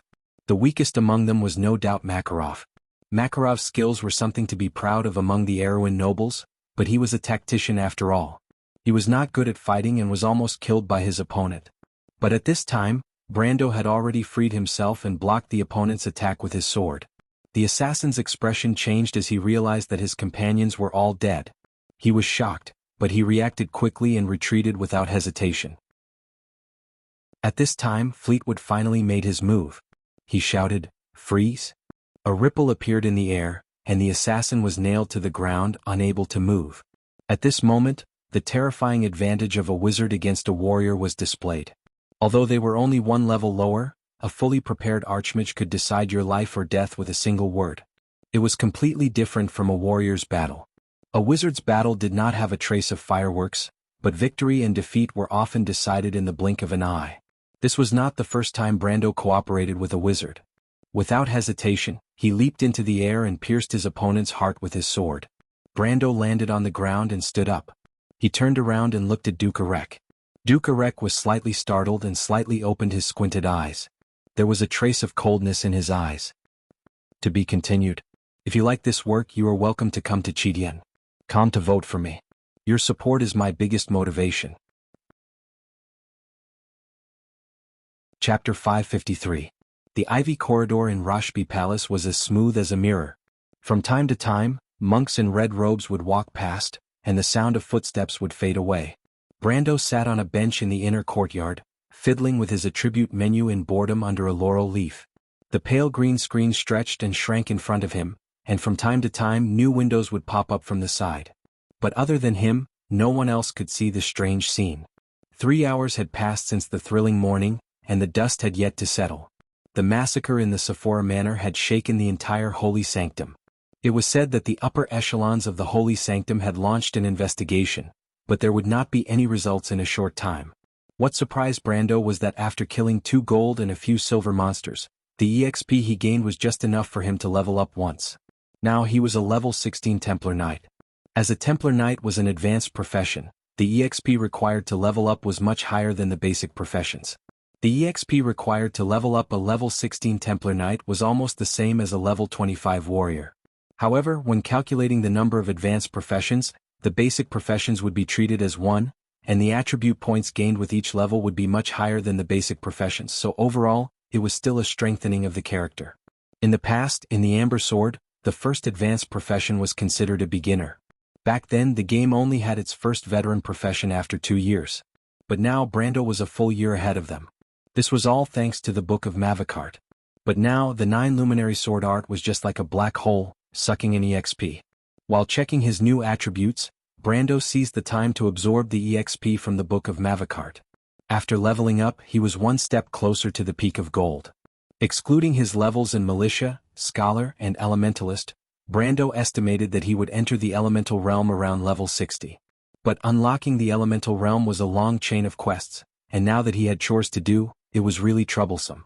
If I don't reach the Elemental Realm as soon as possible, I'm afraid I won't be able to protect myself in the coming demonic wave. Brando suddenly shook his head. No, the demonic wave had already arrived. The storm in the loop of trade winds was just the beginning. Although it had not yet affected most areas of Wonde, it was inevitable. Recently, there had been news from various places that the activities of the monsters had become more frequent. In the south of Erewhon, the astrologers believed that this was the aftereffect of the loop of trade winds. They had guessed half of it right, but this was not the aftereffects but the beginning. As someone who had experienced everything again, Brando knew this very well. He used his finger to fiddle with the plus symbol in the skill bar, and confirmation messages kept popping up on the window. The Templar Knight's Blood of the Sun and Crown of Thorns were also upgraded to LV10. Middle grade skills required the profession level, and after that he would have to wait until the Templar Knight reached LV30 to unlock them. However, the LV10 Blood of the Sun could reflect 50% of the damage. The conflicting aura that had been upgraded to LV11 also increased his defense by 11 points. Until now, his defense could barely be considered as that of a warrior. His whole body was almost as strong as a full body armor that had been strengthened by magic. Before this he was more like a nightingale or a ranger. Brando could not help but feel a little dumbfounded. Although he leveled up quickly in this life, his equipment could not keep up with the pace. Although he had good items such as the Crimson Blessing, the Ghost Knight's Crystal, the Warrior's Ring, and the Howran Gaia, the other parts of his body would have looked like beggars in his previous life. He even had items such as the Elemental Bracelet and the Ring of Flame. Although these items were around LV20, they were not as good as his current level. Although the flesh armor was good, it could not keep up with the pace of his leveling. Not to mention he still did not have a decent armor. This was all because he was busy with mundane matters and did not have time to clear dungeons. Ever since he left Fortress Reden, his original plans were all messed up because of the Red Bronze Dragon mercenaries. Although he had Tonagel, his personal strength was actually far below what Brando had expected. Fortunately, he was able to make it in time for the Ampere Seal conference. Otherwise, he would have doubted the meaning of returning to this world again. Thinking of this, Brando could not help but frown slightly. History had finally changed. The Ampere Seal conference that was supposed to be held in the morning was postponed to the afternoon by the Holy Cathedral of Fire, and the venue was also changed to the Anderla Cathedral's Roxby Palace. Just this point alone was completely different from the past. Brando could not help but raise his head. His gaze passed through the dark ivy in the inner courtyard. For the first time he felt that his vision was covered by layers of fog. What was the reason for the assassination in the morning? When Brando's gaze met with Rex, he had already confirmed that the old fox was involved. But this was not normal. Wasn't it in his interest to help the royal faction behind the scenes? What exactly happened? It seemed like Duke Arek was on the same side as the Cypher royal family, and the nobles of Erewhon, big and small, seemed to have smelled something unusual. More than half of the nobles in the morning's conference were absent. Brando would never believe that they did not get wind of this beforehand. Even the thunderous anger of the holy cathedral on the surface aroused deep suspicion in his eyes. Ampere Seal was impregnable under the management of the holy cathedral. Even if Brando wanted to bring a group of people in to assassinate, he would have to rely on the power of the cards of fate. With so many cultists appearing under the nose of the holy cathedral, how could the deacons and priests not know? This was obviously impossible. But Brando was still not sure if the situation would be one-sided. In history, although the princess's side was weak, at least they had a lot of support. In the end, with the support of Duke Erek, they finally became the victorious side in the civil war. But now, these people who were supposed to be on the side of the royal faction seemed to have disappeared. Brando did not understand why this happened. He kept searching for every suspicious point in his mind, not letting go of any details. His advantage was that he was familiar with the future and everything that had happened recently. Although history had changed, the general trend was always moving forward. Brando believed that he could infer the result with just the clues, but it would take some time. He pursed his lips and his frown deepened. At this moment, a figure came in front of him and entered his field of vision. Brando felt his breath stop for a moment. Brando. Freya was wearing Erwin's military uniform. Her long ponytail hung softly behind her head, looking valiant and formidable. But her expression was soft, like a little wife. Erwin's future Valkyrie seemed to have realized that something was wrong.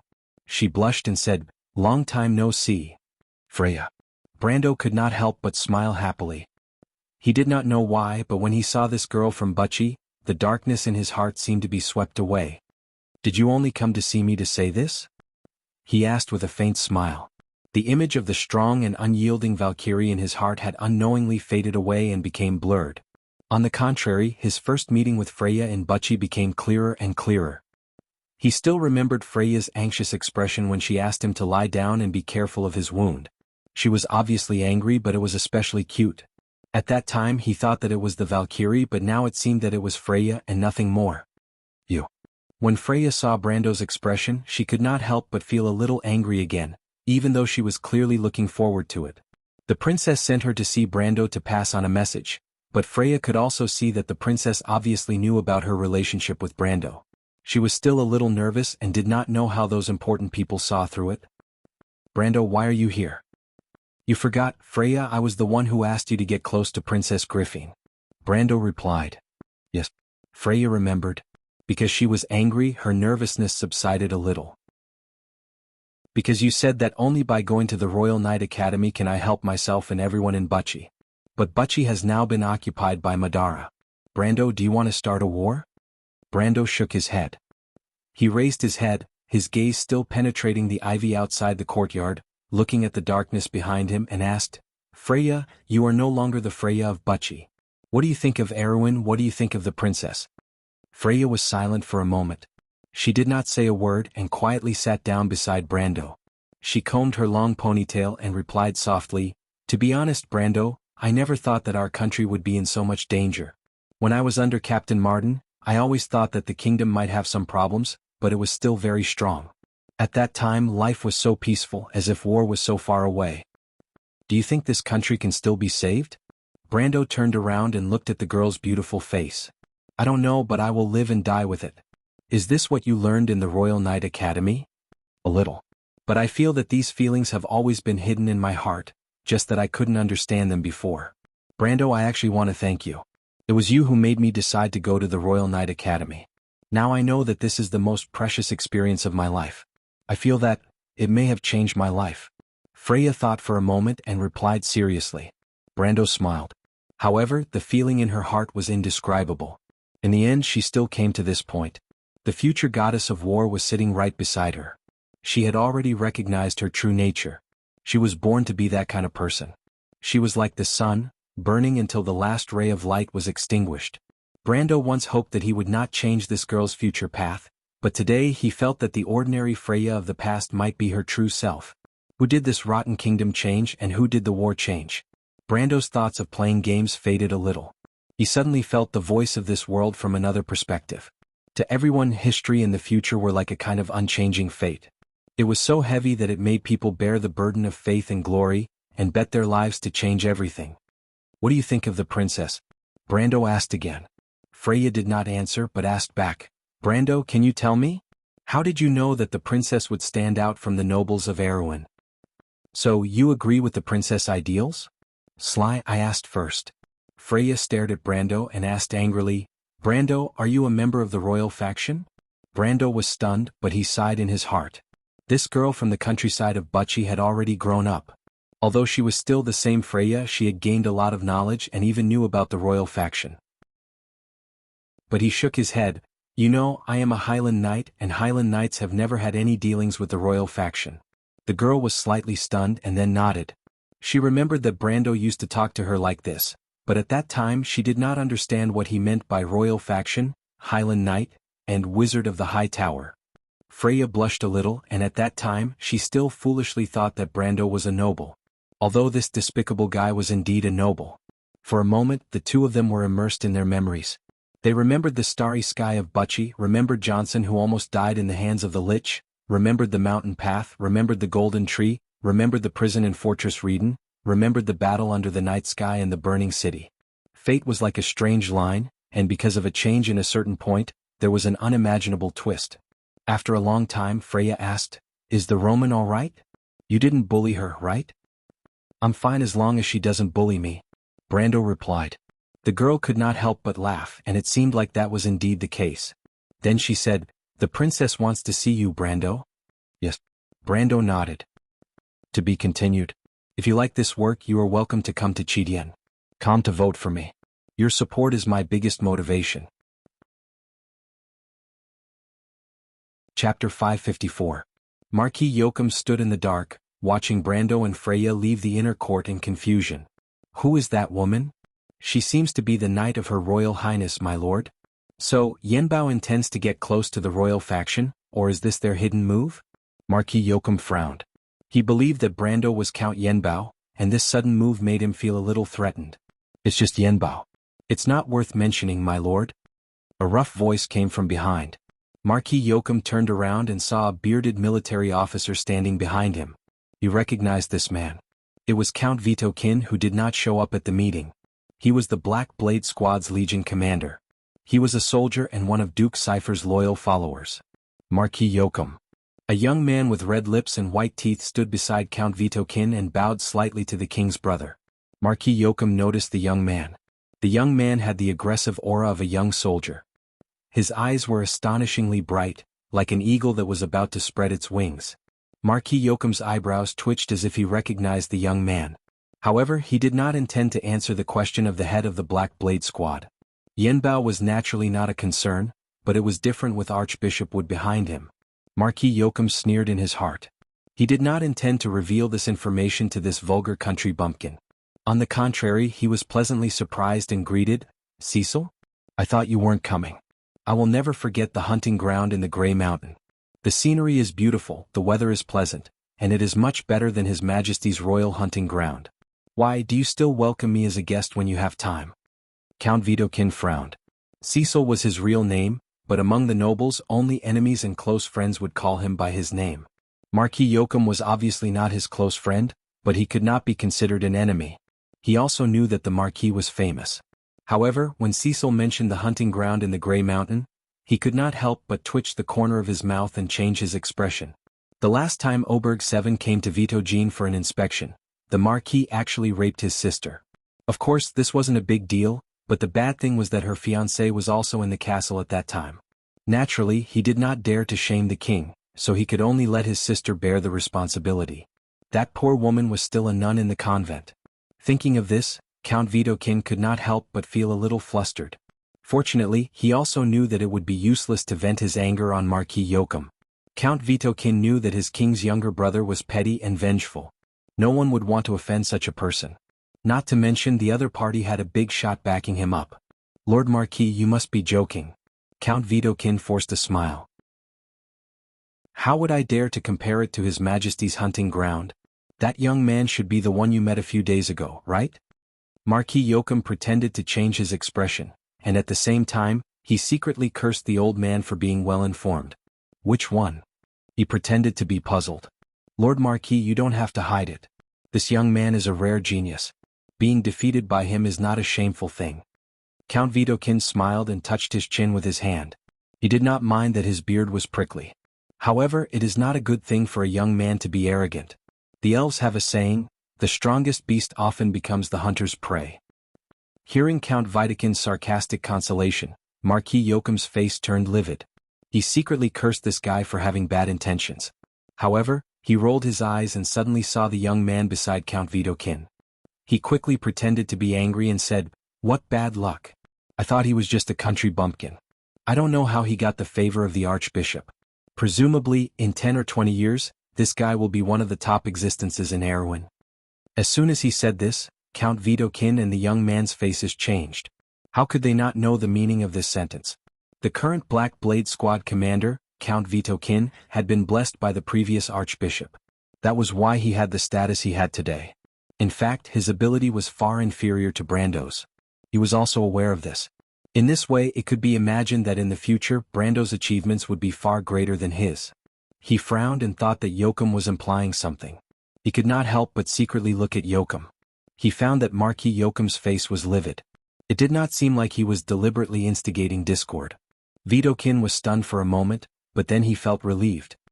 He looked down on the king's younger brother from the bottom of his heart. Naturally, he would not suspect that Yoakum was scheming. At this time, the young man beside Vidokin smiled and said, "Indeed. In terms of individual strength, I am afraid that at this age, there is no one who is more talented than him in Erewhon. However, aristocratic politics was never based on personal strength. The aristocrats of the North would probably not give up the benefits that they had obtained for the sake of a genius. Powerful people like the Sword Saint can only show off their bravery on the battlefield." "Is that so?" Marquis Yoakum showed a disgusted expression and said, "I am afraid that there is no one who is more talented than him in Erewhon. I heard that there is a hero in Tonagel who stepped into the Gold Realm at the age of 20. He also showed extraordinary talent in military affairs. What do you think?" The young man's face turned red. Comparing him to a bandit was the biggest insult among the nobles. If Count Vidokin had not warned him in advance that Yoakum was always fearless with his words, and that the difference in status between the two was too great, there would have been an internal duel before Duke Cypher could even attack the royal faction. But even so, the young man was so angry that he could not say a word. He could not do anything to the king's brother, but in his heart, he hated Brando who started this topic. As for the hero in Tonagel that Marquis Yoakum mentioned, the young man was not willing to degrade himself to the point of arguing with a bandit. In his opinion, the difference in status between the two was too great to be measured. They were not people of the same world. At this time, Vidokin finally realized that something was wrong and could not help but curse Yoakum in his heart. However, he did not suspect him and quickly changed the topic. "All right, Tonagel is a matter for that bastard Randner to worry about. It has nothing to do with us, right?" "Naturally." Marquis Yoakum shrugged and said, "This one is just mentioning it in passing." Count Vidokin finally could not stand Yoakum's sloppy attitude. He gritted his teeth and said, "All right, Marquis Yoakum. You know that I'm here to speak on behalf of that important person. Let's get back to the main topic. The scapegoat that you prepared made that important person very dissatisfied. Anyone with a discerning eye can see the flaw in it. Oberway and Makarov are both shrewd people. Aren't you afraid that they will see through it and be alerted?" "So what if they are alerted?" Marquis Yoakum smiled. "I didn't support this in the first place. I don't think that my cute niece can make any waves. Why don't you just let her abdicate the throne? She hasn't ascended the throne yet. Why should she abdicate? Besides, it's Haru's business if she wants to abdicate." Count Vidokin cursed in his heart, but he still reminded him in a low voice, "Do you want the people to have the impression that the nobles of Erewhon backed down under the threat of Cruz? So what? Isn't that the truth?" Marquis Yoakum smiled slightly. "Do you think that I care about that little bit of reputation? In fact, I just want to drag you down with me. Since you want the throne, you naturally have to pay a price, right?" Count Vidokin was almost angered to death. "You're crazy.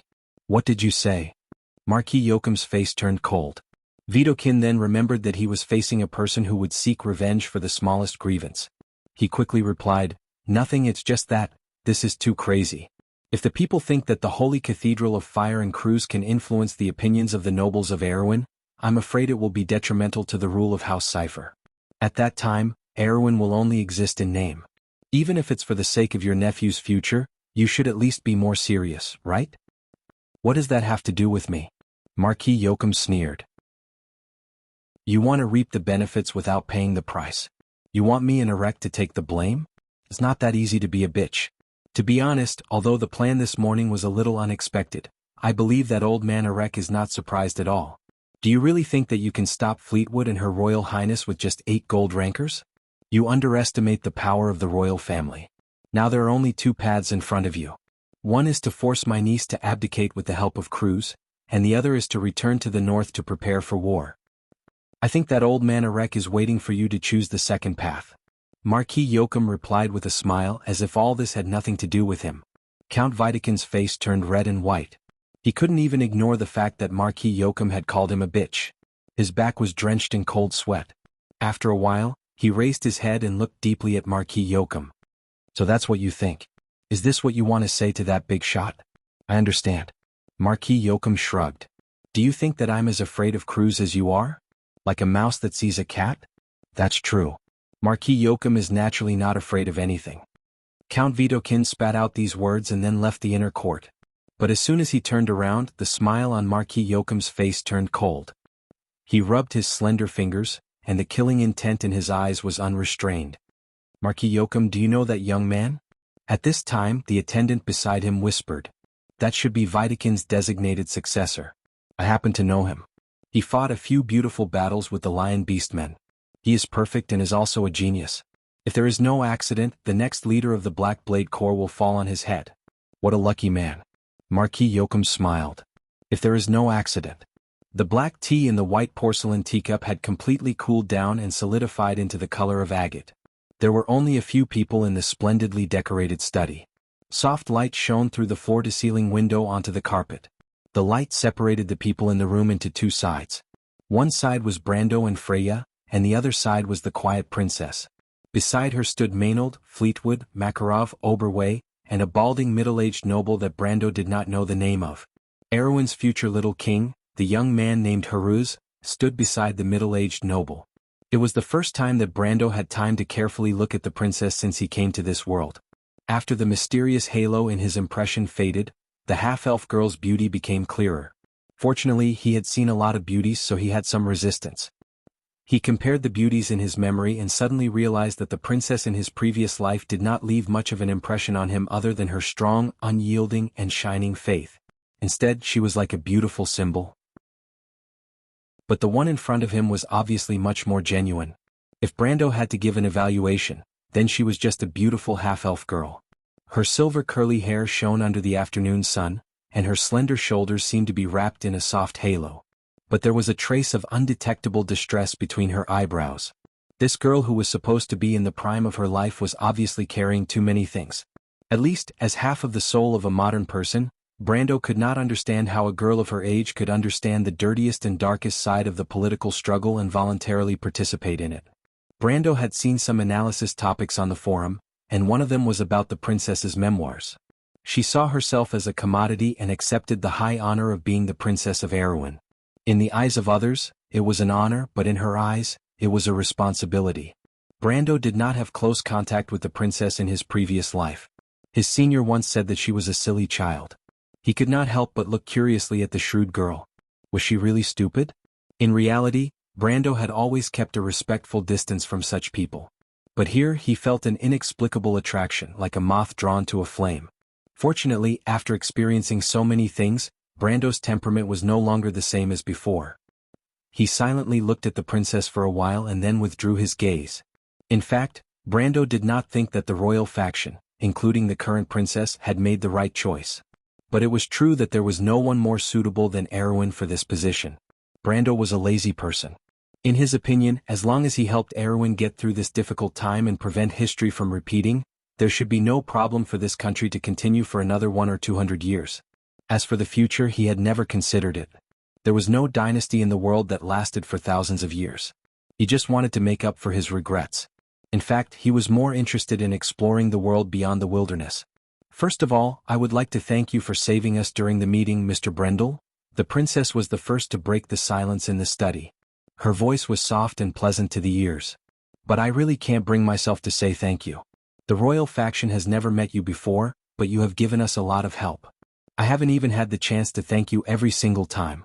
Speaking of which, it's really rude of me. "Your Royal Highness?" Brando habitually opened his mouth. But as soon as he opened his mouth, he noticed that Griffin's eyes lit up. Most of the other people's faces also changed. Brando paused for a moment before he realized that he had made a mistake.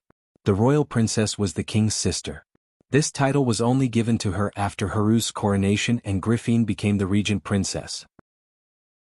It was a slip of the tongue that he said that, which was really disgraceful.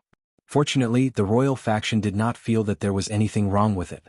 In their opinion, Brando's words were an acknowledgement of Haru's position. This was an act of choosing a side. In politics, it was taboo to choose a side without knowing which side to take. Brando had made his stand clear from the start, which won him the favor of Fleetwood, Makarov and the others. Even the old court mage who was prejudiced against Brando couldn't help but nod in satisfaction. This young man was smart and steady, to be able to think of such a way to choose a side. As expected of the descendant of a great family, everyone thought so. Brando naturally did not know that his slip of the tongue had caused so many misunderstandings. He smiled bitterly and continued, "What happened in Tanajil was actually me using the royal princess. Your Royal Highness does not need to apologize." "Is that so?" Griffin was in a good mood. She smiled and said, "But then again, we haven't really met Mr. Brando yet. There are rumors that you are a Highland Knight. May I ask if this is true?" Brando nodded. Author's note: I made a few mistakes in yesterday's chapter. First, I added Crown of Thorns and Blood of the Scorching Sun, which were originally LV5 to LV10. I also added Conflict Aura into the list. Conflict Aura was added to LV10 in Chapter 274. Also, the unlocked level for mid-tier skills was LV30 instead of LV25. The second mistake was that I accidentally changed Jonathan from almost dying to a necromancer to Jonathan being killed by a necromancer. Damn, I can't believe Jonathan would come to me with a face full of blood and say that I died a horrible death. I immediately kneeled down to Jonathan. Also, there is a prerequisite for the experience gained from killing people. That is, these people are disguised as cultists. In fact, you should know from the previous chapters that cultists like the disciples of the Black Flames who believe in chaos are seen as monsters. In short, you can just treat them as if they are not humans. Instead of staying in the Order faction, they chose to join the Twilight Dragon. This is the worst kind of evil that can't be escaped from. As for the compensation for yesterday's mistake, can I roll around and act cute? To be continued. If you like this work, you are welcome to come to Chidian.com to vote for me. Your support is my greatest motivation. Chapter 555. What a young hero! Fleetwood exclaimed. "Mr. Brando? Just call me Brando." Brando interrupted her. "Brando, I'd like to hear your thoughts on the current situation. Is that all right?" Princess Griffin placed her hands on the desk, gently holding the white porcelain teacup. The black tea rippled slightly like ripples on the surface of the crystal. She looked up, her eyes bright, and her beautiful eyes seemed to be plated with a layer of silver light. Brando's gaze swept across everyone in the study. The royal faction was as calm as ever. The princess looked innocent but was actually very shrewd. Only the little prince seemed to be a little timid as he carefully observed Brando from behind the noble. Only one cold and sharp gaze was fixed on him. Brando looked at the black-haired female knight standing behind the princess. Her name seemed to be Maynard. Brando's heart palpitated every time he saw her. He looked away. "Forgive me for being blunt, but for the royal faction, it's not much of a situation right now." Brando replied bluntly. "The North has long since fallen to Duke Cypher's side. The White Lion Legion and the Black Blade Legion are in the hands of the nobles in the North. The Southern Legion was attacked by Madara, and its structure is still unclear. I'm afraid this is the reason why Count Randner has not signed an agreement with Insursta." He paused for a moment. Although there were still Duke Vero, Duke Karsuk and Duke Grimoires in the south, they were all insignificant. The difference in power between the north and the south was too great. In fact, the princess was the only one who truly raised the flag of Corvado. The cold winter had stopped the Northern Legion from moving southward, but as long as the snow melted, the hope of the princess would also crumble. However, this was the reason why the royal faction chose to be in cahoots with Erech. The kingdom is surrounded by powerful enemies, and the situation is precarious. The conference in Ampere Seal does not belong to you. In fact, I'm afraid that you are here to persuade the Chamber of Commerce and the Holy Cathedral to remain neutral, and not to participate in the conference, right? Brando retorted. There was a moment of silence in the study. Everyone looked at Brando with a surprised gaze. Ever since Oberg VII's death, the situation in the kingdom had changed drastically. Everyone could see the weakness of the royal faction at a glance, but Brendel was able to guess their true intentions. Everyone thought that they wanted to use Arek's power to turn the tables in the Ampere Seal conference, but this young man in front of him saw through their intentions without any hesitation. Makarov and Fleetwood felt a chill in their hearts. If this young man was an enemy, he would be too terrifying. Only Oberway looked at Brando with admiration. After all, Brando was chosen by him from the refugees in Fortress Reden.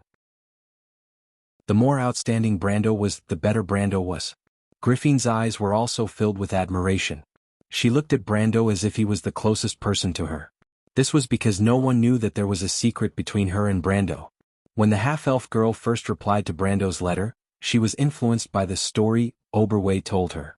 She also had a yearning for the romance of a knight.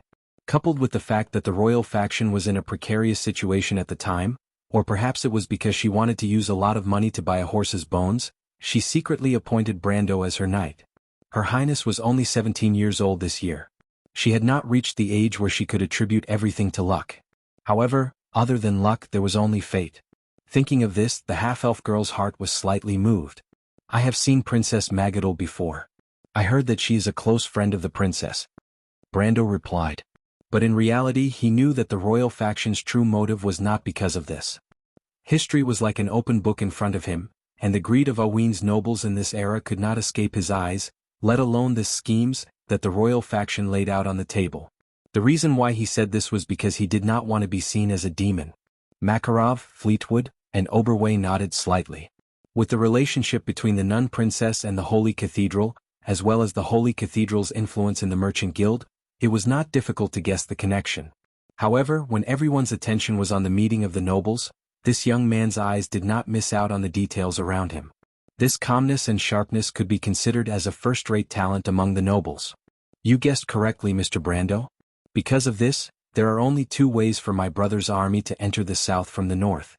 If we obtain the support of the Holy Cathedral and the Merchant Guild, or at least make them remain neutral, then the nobles in the north will have no choice but to pass through Arek's mountains.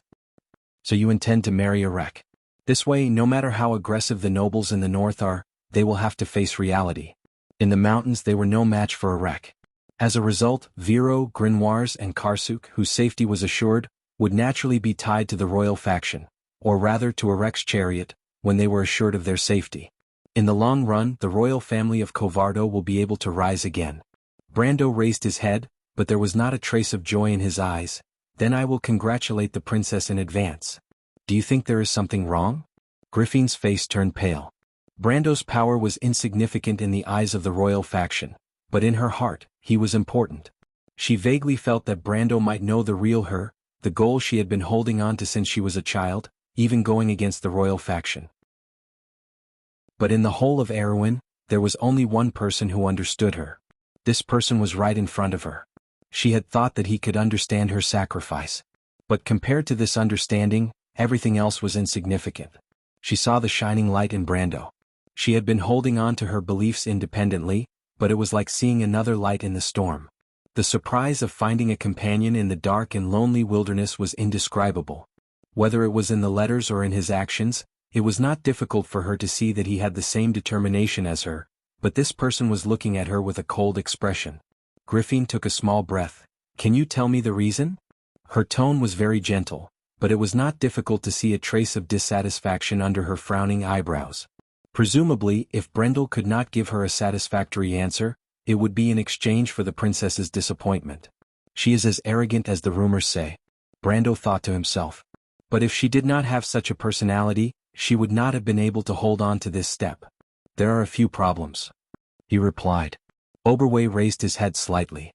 In fact, he was not very supportive of this plan either. But Fleetwood and Makarov agreed. Fleetwood had great influence in the royal faction, and was the only elemental ranker in the royal faction. On the other hand, Makarov also represented the opinion of his allies, and he could not object. First, the war between the Holy Cathedral of Fire and the Holy Cathedral of Earth is imminent.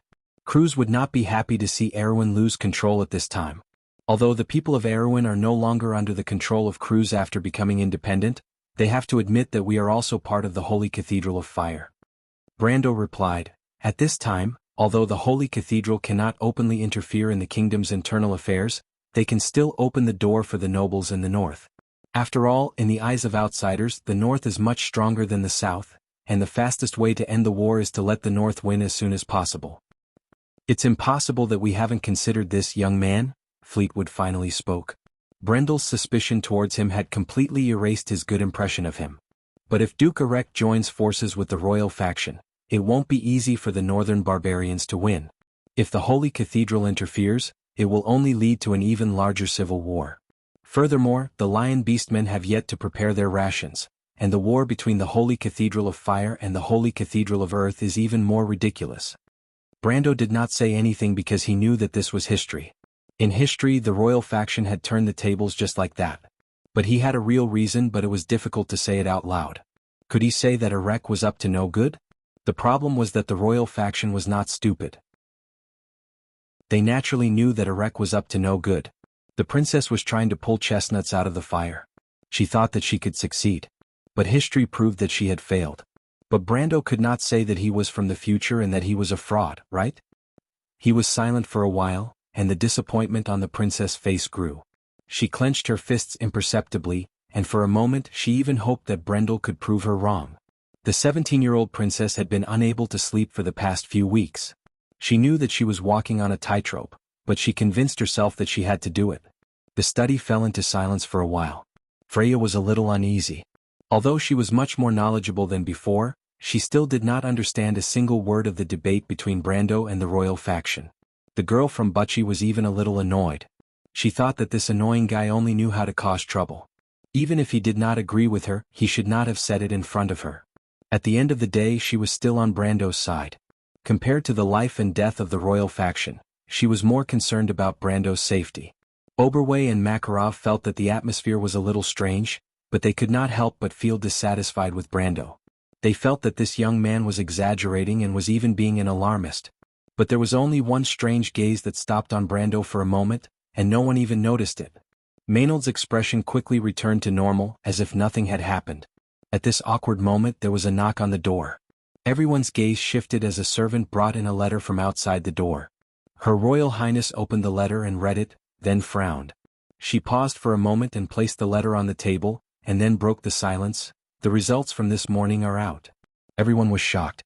They obviously knew that this was the result of the assassination in the morning, but they did not expect the Holy Cathedral to act so quickly and find the mastermind in just 2 to 3 hours. Only Makarov frowned as if he thought of something. Brando could not help but listen. The assassination in the morning had changed history, and he wanted to know the reason behind it. The mastermind is called Xerxes. Oberway frowned. I know this person, he is a small noble from Ampere Seal. As soon as he finished speaking, his expression changed. To be able to order such an assassination, the mastermind behind it was definitely not simple. No one would believe that a small noble could cause such a huge commotion. This unlucky guy was obviously a scapegoat, but the fact that the investigation results were given by the Holy Cathedral meant that there was a big problem. For a moment, everyone's expression was a little ugly. Only Brando's expression was normal, as if he had expected this result. Although Brando did not know what went wrong, he saw the cross assassin in the morning and knew that the Holy Cathedral must have done something. The letter also mentioned Mr. Brando, Griffin continued. After a pause, she added, the letter said that Mr. Brando not only brought weapons into the Holy Cathedral, but also that 2 of his subordinates were blood descendants. The Holy Cathedral suspects that Mr. Brando is involved with the evil cult and hopes that we will hand him over for him to cooperate with the Holy Cathedral's investigation. After reading this paragraph, Aween's Princess Royal's face was already ashen. Brando's heart also tightened, but more than that, he was angry. He had not even gone to find trouble with the Holy Cathedral of Fire, but he did not expect them to target him first. This was simply too much. However, he did not flare up, and was prepared to see the reaction of the royal faction. At this time, Oberway sneered, the Holy Cathedral does not allow us to bring weapons, but they are very lenient with assassins. Since when did having blood descendants as subordinates become evidence of being involved with the evil cult? Erwin is close to Madara, and I think many of the Grand Dukes have dark nobles exiled from Madara as subordinates, right? The royal faction deeply agreed with this lone wolf's words, and all of them had a look of disdain. Your Royal Highness? The servant asked softly. Erwin's people have never handed over a guest to Cruz's people, let alone such a ridiculous excuse, Her Royal Highness replied coldly. It's just that someone wants to test our relationship, you just have to answer them directly.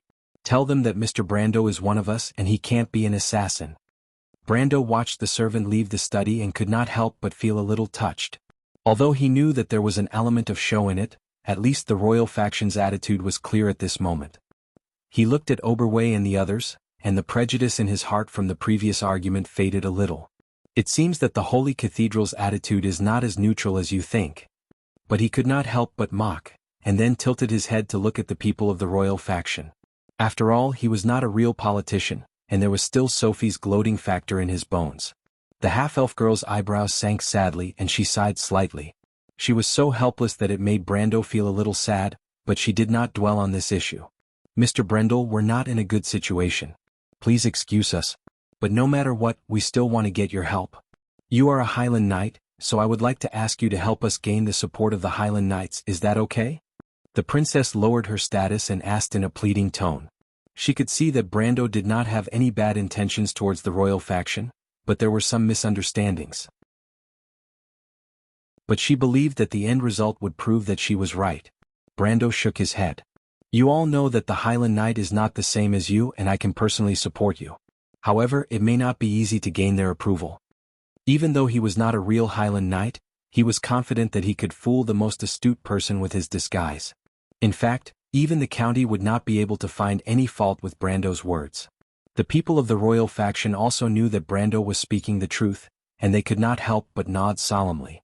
But fortunately, Brando still had control over Tonagel, and this insignificant place was the key to restricting Count Randner. Otherwise, the members of the royal faction would have doubted that it was a wise decision to fall out with the Holy Cathedral for this young man.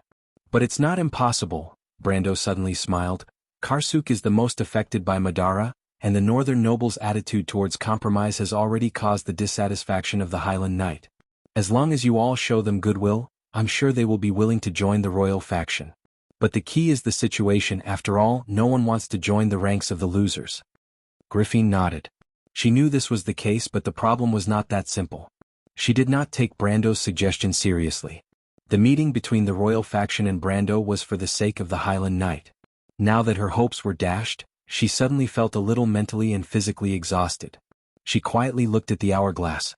It was almost time for the meeting to begin. Mr. Brando, I have one last personal question. Is it convenient for you to answer? Griffin looked up at Brando and asked. Brando nodded. You and Yenbao? She had always been concerned about this question. Even though she did not think that Brando was Dilfrey's retainer, at least Yenbao had not joined the royal faction yet. If he was a retainer, Brando's actions were clearly out of line. Besides, she also thought that Brando should be her knight. But what she cared about was the relationship between Brando and the young lady of the Yenbao family. With her shrewdness, she could not imagine how great it would be if she could pull Yenbao into her camp. No, actually I have nothing to do with the Earl. In fact, it's the opposite. In fact, I only forced her to bring me into the meeting. Brando smiled and answered truthfully. Everyone was stunned. Although it's a little rude to say this, the invitation to the meeting was only sent to Duke Karsuk. As a small Highland Knight, you have no right to enter the Sephora Manor. I think you can understand the difficulties of a young person like me. Brando shook his head and added. The people of the royal faction finally reacted.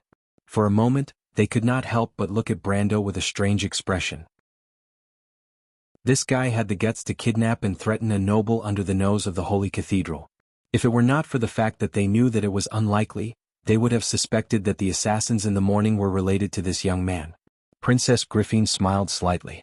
She did not believe Brando's words at all. The reason was simple. She and Dilfrey were good friends, and in the morning, anyone could see that the Countess was obviously concerned about Brando. Would the person who was kidnapped care about the kidnapper? Perhaps it was possible, but definitely not in that kind of situation. However, she did not intend to expose Brando's clumsy lie. Instead, she smiled and said, Extraordinary people do extraordinary things. Your actions in Tonagel have already taught us a vivid lesson. I didn't expect that you would give us another surprise when we just arrived in Ampere Seal. But Dilfrey is a little too pitiful. Mr. Brando does not know how to be gentle with a woman at all. After being reminded by Princess Griffin, Brando remembered the resentful look in the Countess' eyes. He could not help but sweat. This was not intentional. He thought to himself that he did not know beforehand that the Countess was a soft girl. But at the same time he sighed slightly. Looking at Princess Griffin's calm face, Brando knew that his persuasion had failed. Although he did not have much hope in the first place, he was after all an outsider compared to the royal faction. If the princess changed her mind because of a few words from him, then he would have to wonder if this half-elf girl was a fake. Thinking of this, Brando could only prepare for the next step. But vaguely he had a bad premonition. The attitude of the Holy Cathedral not only stunned the princess and her party, but also greatly exceeded his expectations. Archbishop Wood's promise was still in his ears. He did not expect the Holy Cathedral of Fire to go back on their word so quickly. There must be something wrong. P.S.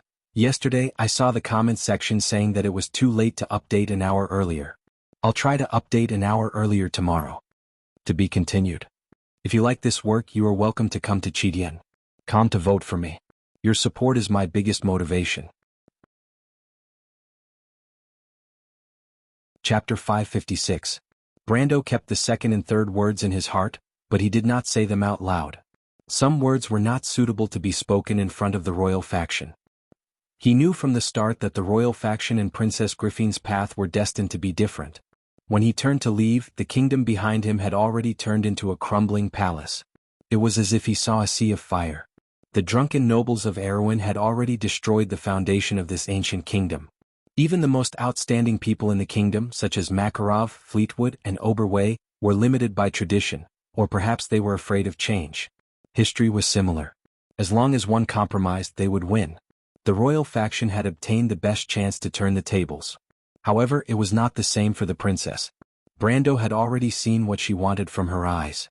Unfortunately, it was something that the old nobles of Erewhon could not give her. However, to Brando only destruction could bring new life. What they could not give he would give. Sometimes a sentence was enough. Some people were not worth saving. He and Freya arrived at Raksh Palace. "Sue!" Freya called out happily. A young girl with dark skin and braided hair stood outside the palace with a smile. She was wearing the clothes of a merchant's daughter. "Miss Freya, you have grown taller," she replied gently. "Sue, pass this letter to the Nagas." Brando took out a letter and handed it to Sue. Sue nodded and accepted the letter silently. She was a quiet and reliable girl. Brando had always been at ease with this daughter of the copper dragon Redo. "Nagas?" Freya turned around and asked in surprise. "Brando, I heard that the Nagas were pirates who roamed the Shining Sea. I didn't know that you even knew them?"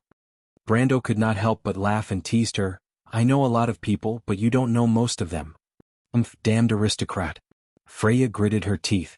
Sue looked at the two of them and could not help but shake her head. She kept the letter properly. This letter represented the collapse of the negotiations. As the daughter of a bartender, she did not care about the future of the kingdom. However, that did not mean that Freya could remain indifferent. The girl suddenly raised her head. "Brando, what do you think now?" "I have done my best. I plan to return to Tanajil and wait for the princess to join forces with Erek to start a war." Before he could finish, he saw Freya staring at him suspiciously.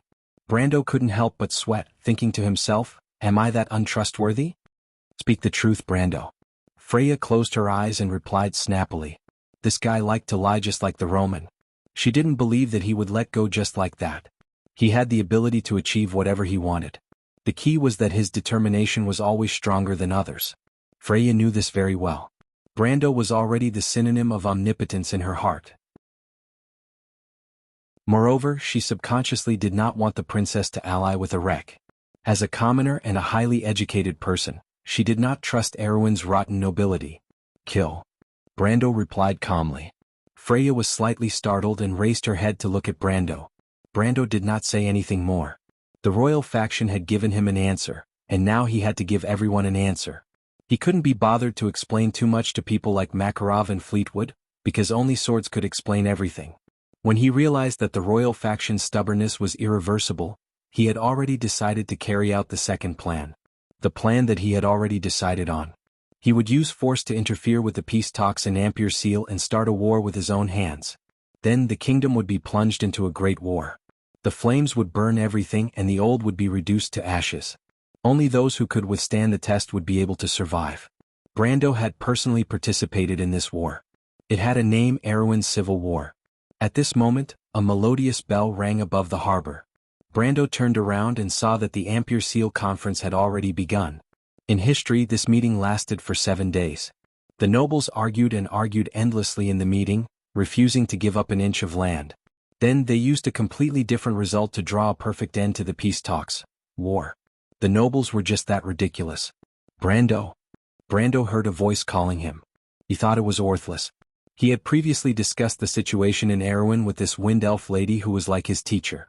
But when Brando turned around, he saw Dilfrey standing in the Rockshby Palace. Count Yenbao was dressed in formal attire, and behind her stood the knight Nia. It seemed like they were preparing to attend the conference. But now she stopped and stared at Brando angrily. The conference is about to start. What are you waiting for? Brando was stunned. Since he had already decided to start a war, there was no point in attending the conference. In fact, he had only snuck into the conference today to see Griffin. He had no interest in this kind of conference. Besides, didn't he say that he would separate with the young lady once he entered the conference? What did she mean by this? Brando could not help but look at Dilfrey in confusion. The Countess gritted her teeth. You are my retainer. If you don't attend the conference with me, do you want me to become a laughingstock? Freya stared at Brando suspiciously. Her eyes said, Didn't you say that you forced this young lady to bring you into the conference? Brando of course noticed this pure and simple look, but he also had a big headache. Who knew what was wrong with this young lady? But now was not the time to explain this. Since Dilfrey had already said so, if he did not do anything, it would only make people suspicious of his identity. He still needed to stay in Ampere Seal for a few days, and did not intend to expose himself to everyone so early. Thinking of this, Brando could not help but shake his head and walk over. He looked at Miss Dilfrey in annoyance and asked, Young lady, what's wrong with you? Aren't you afraid of being associated with a cultist like me? Dilfrey rolled her eyes at him, and a faint blush appeared on her snow-white face. You gave me so much trouble and I asked you to attend the conference with me. Are you going to refuse? Seriously speaking, you still owe me a favor. You should have no right to refuse my request, right? You're not having stage fright, are you? Brando saw Dilfrey's shy look and suddenly asked strangely. So what? The Countess snorted softly. You are a sword saint. With you by my side I will feel more at ease. Brando sighed and suddenly felt that it might be a good idea to participate in this conference. Erech in the Holy Cathedral's attitude towards the king's faction had changed subtly. He vaguely had a premonition that something might happen in this conference that was beyond his control. This premonition calmed him down.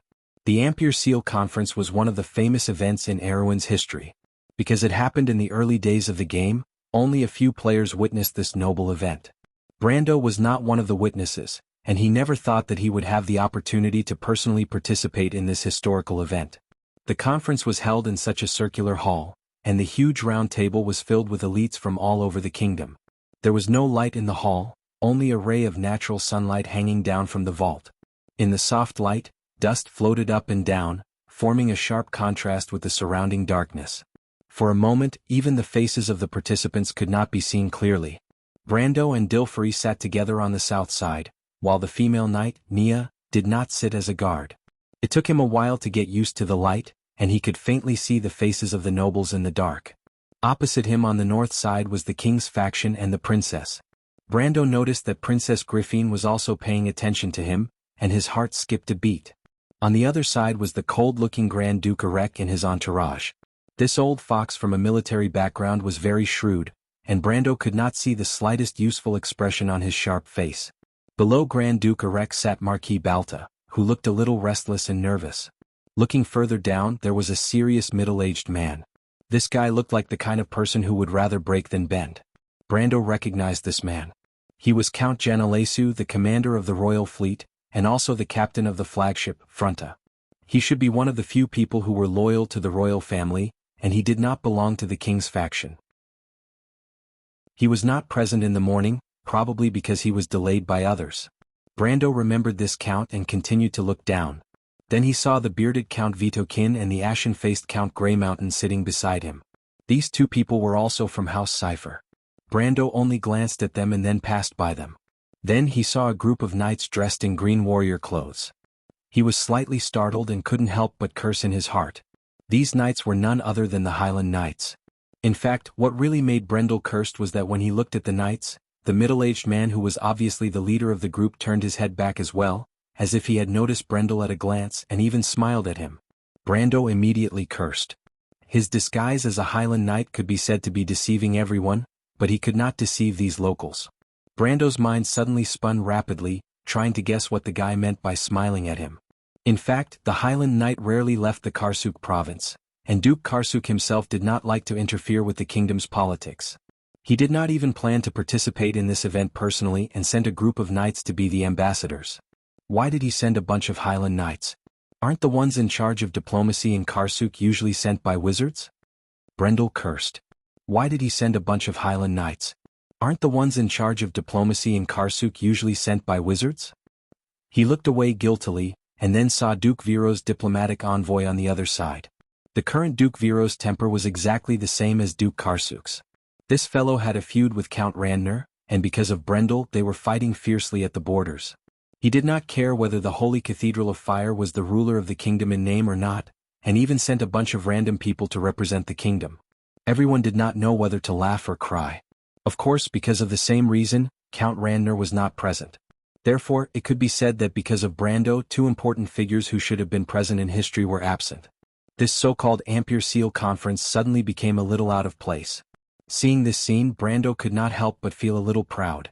Although he did not know what was going on with the Holy Cathedral of Fire, no matter what, he still changed history, didn't he? Duke Grinoires came as scheduled, but Brando knew very well that this guy was here to be a bystander. If he did not suddenly remember that he still had a stolen item in his hands and was about to sell it, Brando would have probably forgotten about this guy. Duke Cypher also came in person, followed by Prince Lu Ku. The eldest son of the king did not seem to be present. Brando narrowed his eyes.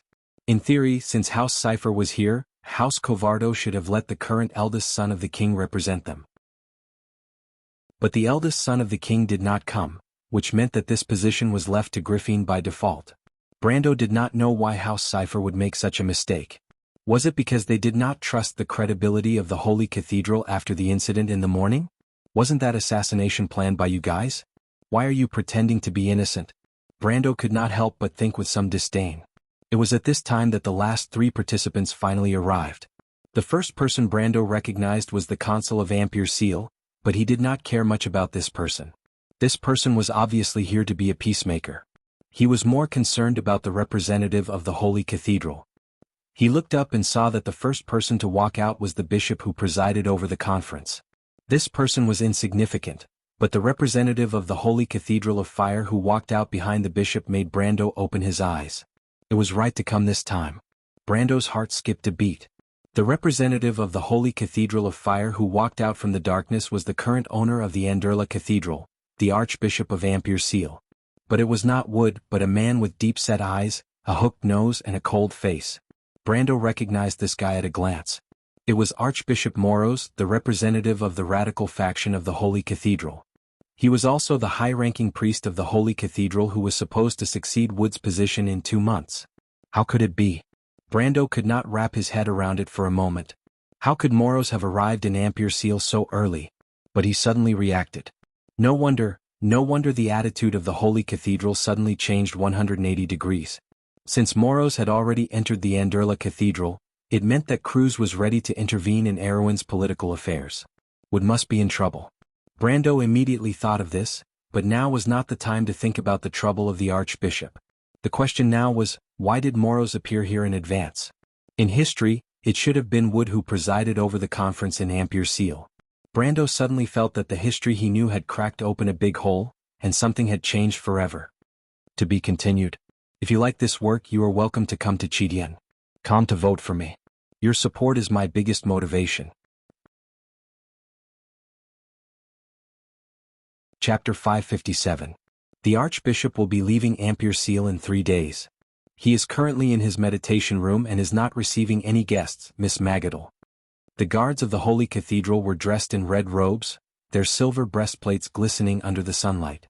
They held spears in their hands, and although they had a polite smile on their faces, they did not look like they were going to bend the rules. The nun princess sighed softly. She turned around. The dome of the Holy Cathedral was bathed in endless light, but it seemed to reflect the last ray of light of the kingdom.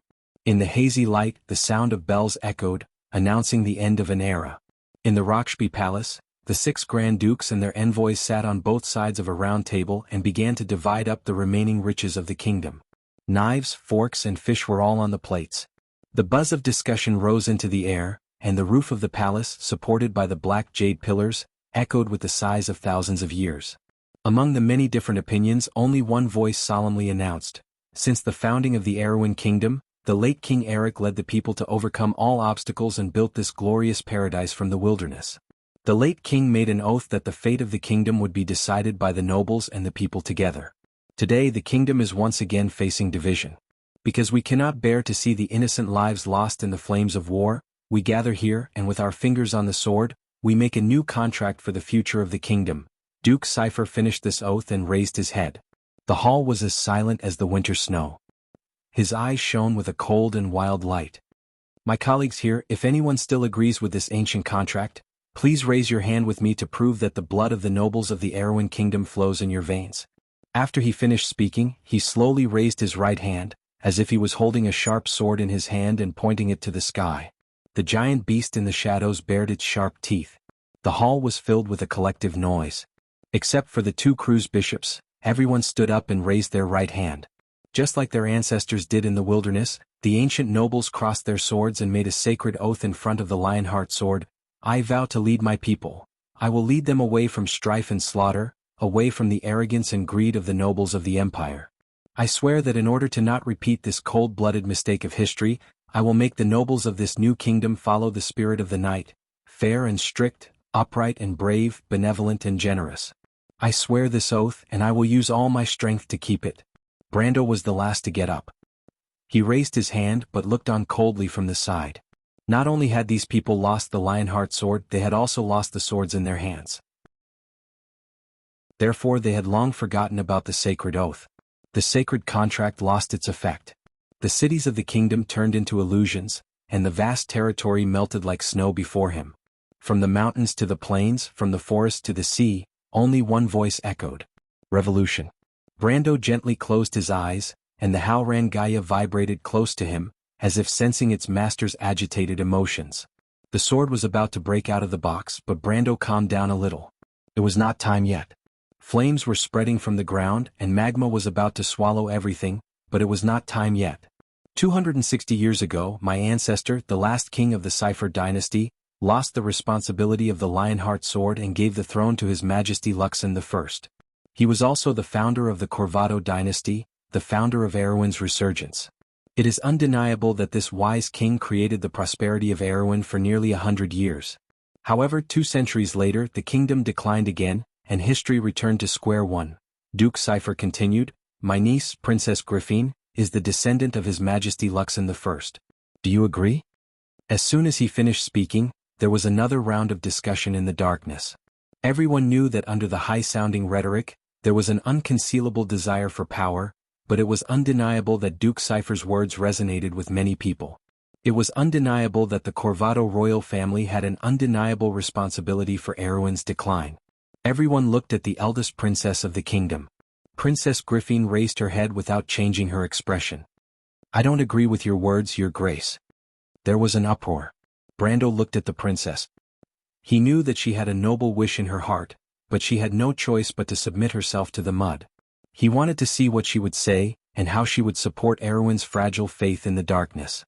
Compared to the 10 years after Erewhon's death, this was undoubtedly the darkest moment before dawn. Erec was still expressionless and he did not say a word. Almost everyone was on Duke Cypher's side, and the princess was like a lone boat in a storm. The royal faction, which seemed to be in harmony with her, could not even make a weak sound. So, House Corvado intends to abandon everyone and stick to their own course? Duke Cypher's expression was cold, and his voice was as sharp as thunder. The Corvado royal family will fulfill their responsibilities as royalty, but if someone wants to break the promise of the ancestors, I will not take a step back, Griffine replied fearlessly. What did you say? According to the agreement, my brother is the rightful heir of the kingdom. No matter how eloquent you are, my uncle, you cannot change this fact. As for my brother, the Corvado royal family will not allow someone who killed his own father to ascend the throne, let alone my stepmother. As long as I am alive, I will not allow her to break the sacred agreement with those despicable people and frame Erewhon. The moment the princess said this, the hall became so quiet that even a pin drop could be heard. Even though everyone knew that there was something fishy about Oberg VII's death, they didn't think that the princess would be so unyielding as to reveal such a shameful matter in front of everyone. Duke Cypher sucked in a breath of cold air, and his face turned pale. Nonsense. Duke Cypher shouted angrily, "Your Highness, please maintain your dignity." Maintain my dignity? Griffin seemed to be enraged. She gritted her teeth and clenched her fists. Your Grace, you want me to maintain my dignity? Then let me ask you, who was with my father when he was dying? Then let me ask you, when my father secretly sent me a secret letter asking me to save him, where were you when I was stopped outside the palace? As a daughter, you could only watch as your father died at the hands of despicable people. Your Grace, do you still want me to maintain my dignity? Her voice was close to sobbing as she spoke. Everyone saw the strong princess actually shed tears.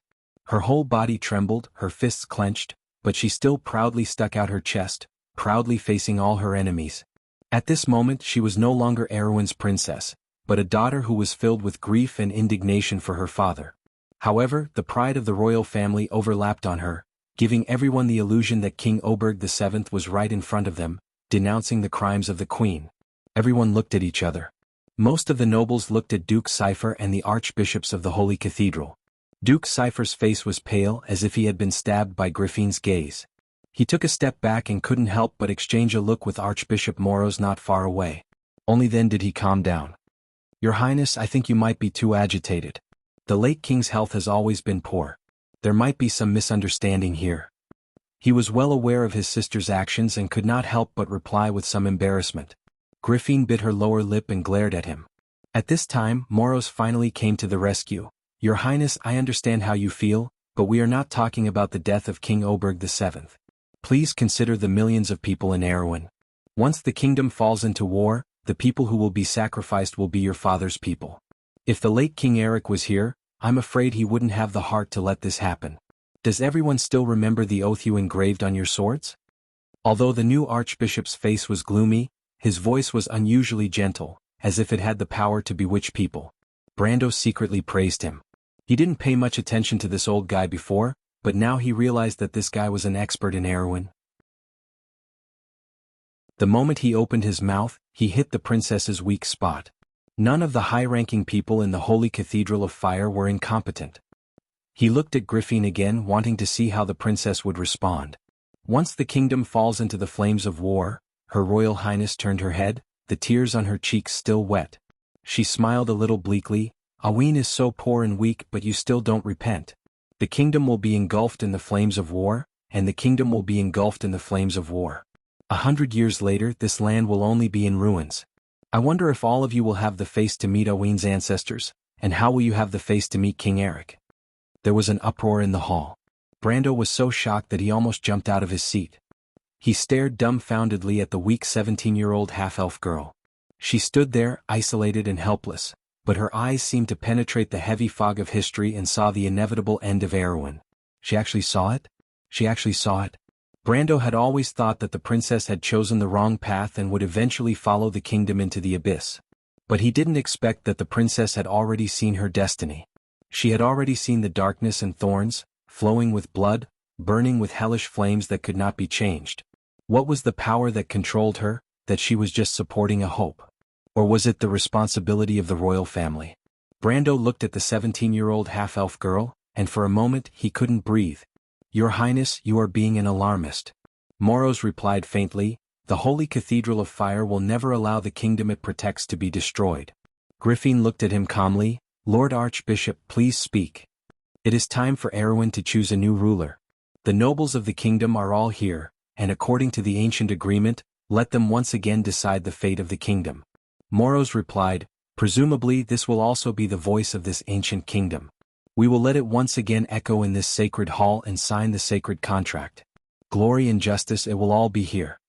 Duke Cypher's face was full of pride. Duke Erek's eyelids drooped, and his face was expressionless.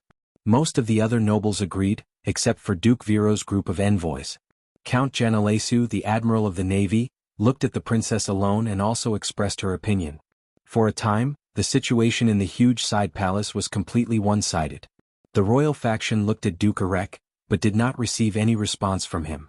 Brando saw this scene and could not help but be slightly surprised.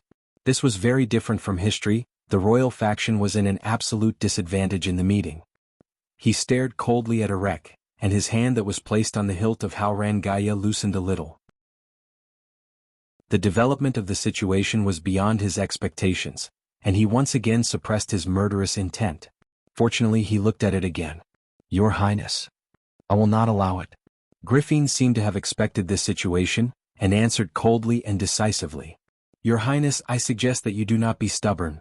Bishop Moros's face changed. He did not expect that the princess would not even give him face. Even the royal family needs the nobles to rule the kingdom. If you are stubborn, you will only cause the Covardo family to be isolated.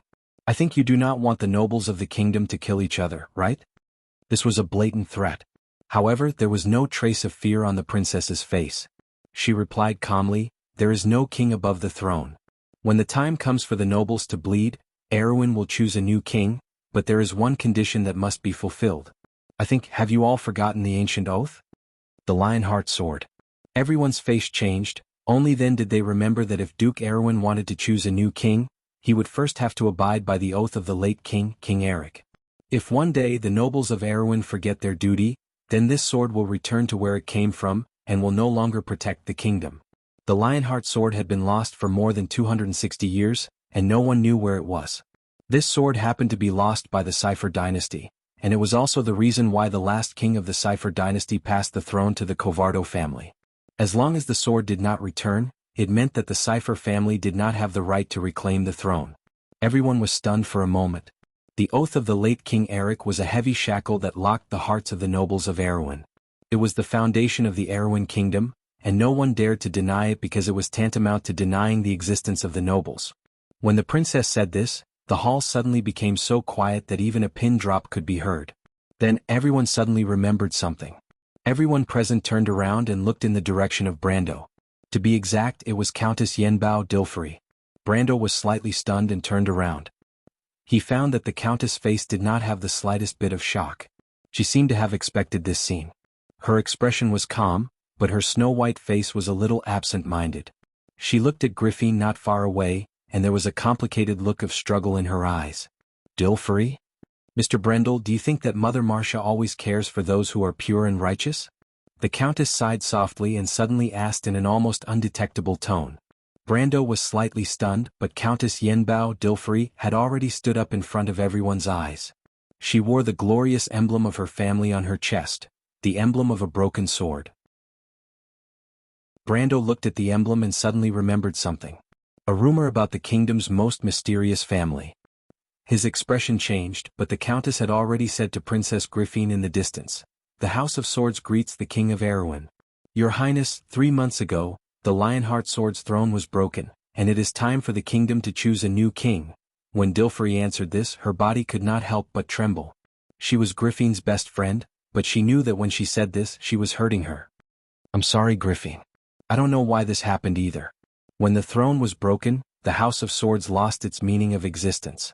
Your Highness." The countess could not help but cry after she finished speaking. "It's all right, Dilfrey. The kingdom will bring glory to you once again. The Lionheart sword will never let down anyone who is loyal to the kingdom and its people." Griffin smiled. She raised her head and saw Duke Cipher, who had a victorious look on his face, and Moros, who had a gloomy face. "Your Highness, the truth is in front of you," Duke Cipher said proudly. Duke Cipher said proudly, "The throne of the sacred sword has been shattered. It is meaningless for the royal family of Covardo to remain on the throne. It is time for the kingdom to choose a new king. According to the sacred agreement, now is the time to return the choice to the nobles of Erwin." Moros nodded. "Is that so? Then who do you think will be the new king of Erwin?" Princess Griffin suddenly asked. Of course, Duke Cipher immediately opened his mouth. He knew that the nobles present had long been suppressed by the Holy Cathedral. Even Duke Erek was no exception. The Holy Cathedral supported House Cipher to regain control of Erwin. Now it seemed that even the will of the heavens was on his side. The shattering of the sacred sword proved all of this. He was full of himself and was only waiting to say the name that could not be changed. But at this moment, Duke Cipher opened his mouth as if he had seen a ghost. He realized that he could not continue speaking. This was because he saw a girl. Or rather, a female trainee knight. The female knight was standing next to the princess. Duke Cypher felt that she looked familiar. Right, the girl's face vaguely resembled the famous scepter of fire, Everton. Could she be his descendant? But this was not the key. The key was the sword in the female knight's hand. The sword was 4 feet long and the guard was like a pair of spread wings. A golden lion was biting the edge of the sword, and the blade was as cold as a pool of silver. The blade swayed slightly as it was raised high. The light on the sword was like the first ray of sunlight when the snow melted in winter. It flowed into the eyes of everyone present. The sacred Lionheart sword. This is impossible. Someone in the crowd could not help but scream. If one day the nobles of Erewhon forget their duty, then this sword will return to where it came from. It will no longer protect this country. But as long as there are people who are loyal to the oath on the sword, it will still protect everything that belongs to this glorious land. The House of Covardo has never forgotten the oath of the late king. I wonder what the rest of you think? Princess Griffin looked at the sword and was a little intoxicated. But she turned around and asked in a cold voice. No, Duke Cypher was a little incoherent because of this dramatic scene. No, this can't be true. The sacred Lionheart sword has been lost for more than 200 or 300 years. There is no trace of it. There is no way they can find it. Archbishop Moros, please believe me. This must be a fake. Archbishop Moros turned around and stared at Princess Griffin with his sharp eyes. Your Highness, can you prove that the Lionheart sword in your hand is the real one? Archbishop, are you suspecting that I am lying in this situation? Princess Griffin asked coldly. No, Your Highness. I am just maintaining the strictness of a notary. Princess Griffin frowned. For a moment, the hall fell into silence. The sacred Lionheart sword was like a symbol of Erewhon. No one thought that the Archbishop and Duke Cypher would dare to deny it in front of this sword. Some of the sharper ones immediately realized that the conflict between the two sides had reached a point where they would not rest until one of them was dead. Everyone stared at the princess and Duke Cypher, wanting to see the final result of this confrontation. Even Duke Erek raised his eyelids slightly for the first time. At this moment, a steady and solemn voice sounded from outside the hall. I can prove that this sword is the real Lionheart sword. Everyone was shocked and turned around at the same time. The door of Roxby Hall opened, and a figure stepped into the hall through the flowing sunlight. His back was facing the light and the light was like sharp swords behind him. Everyone could not help but squint their eyes. However, these sharp swords dissipated one by one, and then everyone saw the person who came. It was a knight wrapped in emerald green armor. Ah! Countess Dilfrey was stunned for a moment. She sat down on a chair in a daze. How is this possible? This is the Knight of the Lake. Brando also stood up from his seat. He suddenly felt that history was too strange. To be continued. If you like this work, you are welcome to come to Chidien. Come to vote for me. Your support is my biggest motivation. Chapter 559. A group of guards in red robes hurried through the busy market, the metal edges of their cloaks clanging against their breastplates like a whirlwind. Amandina's gaze followed them as they traversed the market. The Holy Cathedral's guards disappeared on the other side, and the sound of their uniformed footsteps faded away. She turned back and felt that the tension in Ampere Seal was even more intense than 2 days ago. I didn't expect the Lionheart sword to be in the hands of Her Royal Highness, but the nobles of the North may not be willing to give in just like that, right? There were only 2 people in the carriage, and as the carriage moved forward, the smell of Brendel's perfume permeated the space covered by the curtains, making Amandina a little uneasy.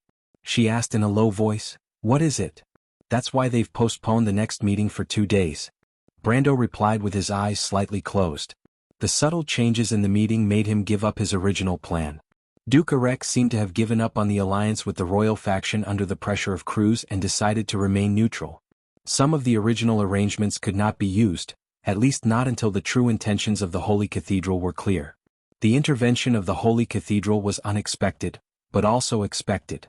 The Holy Cathedral certainly did not want Erewhon to be divided or fall into civil strife, but what if a civil war was inevitable?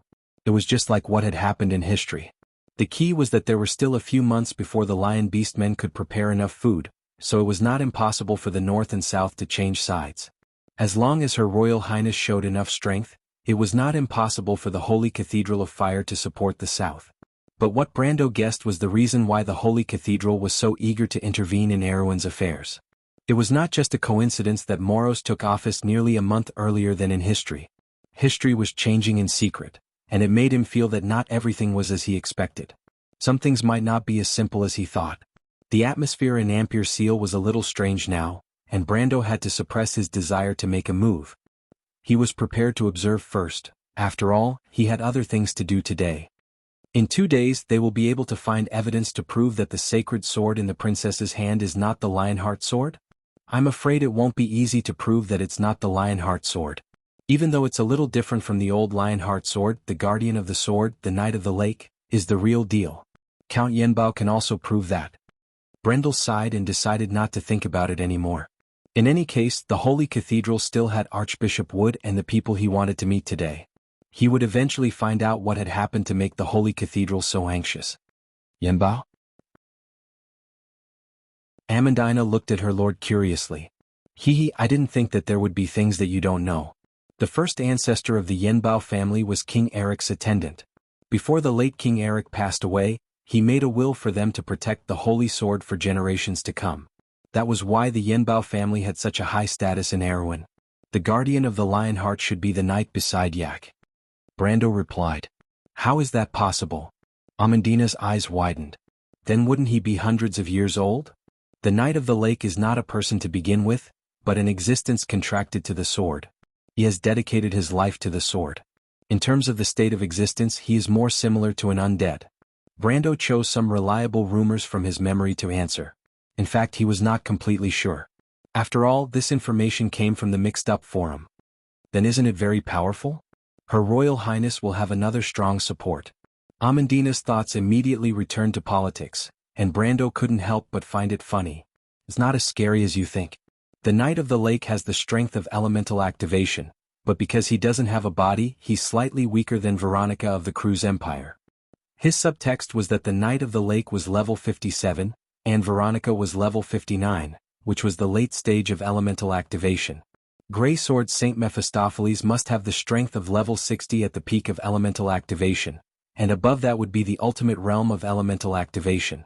The dragon race was born with such strength, but Erewhon did not have such an existence at the moment. It took a long time for humans to go from the peak of gold to elemental activation, break through the elemental activation wall, and finally reach the ultimate realm of elemental activation. But for the gold and silver bloodlines, it was as simple as eating and dressing. Brando couldn't help but sigh. I understand.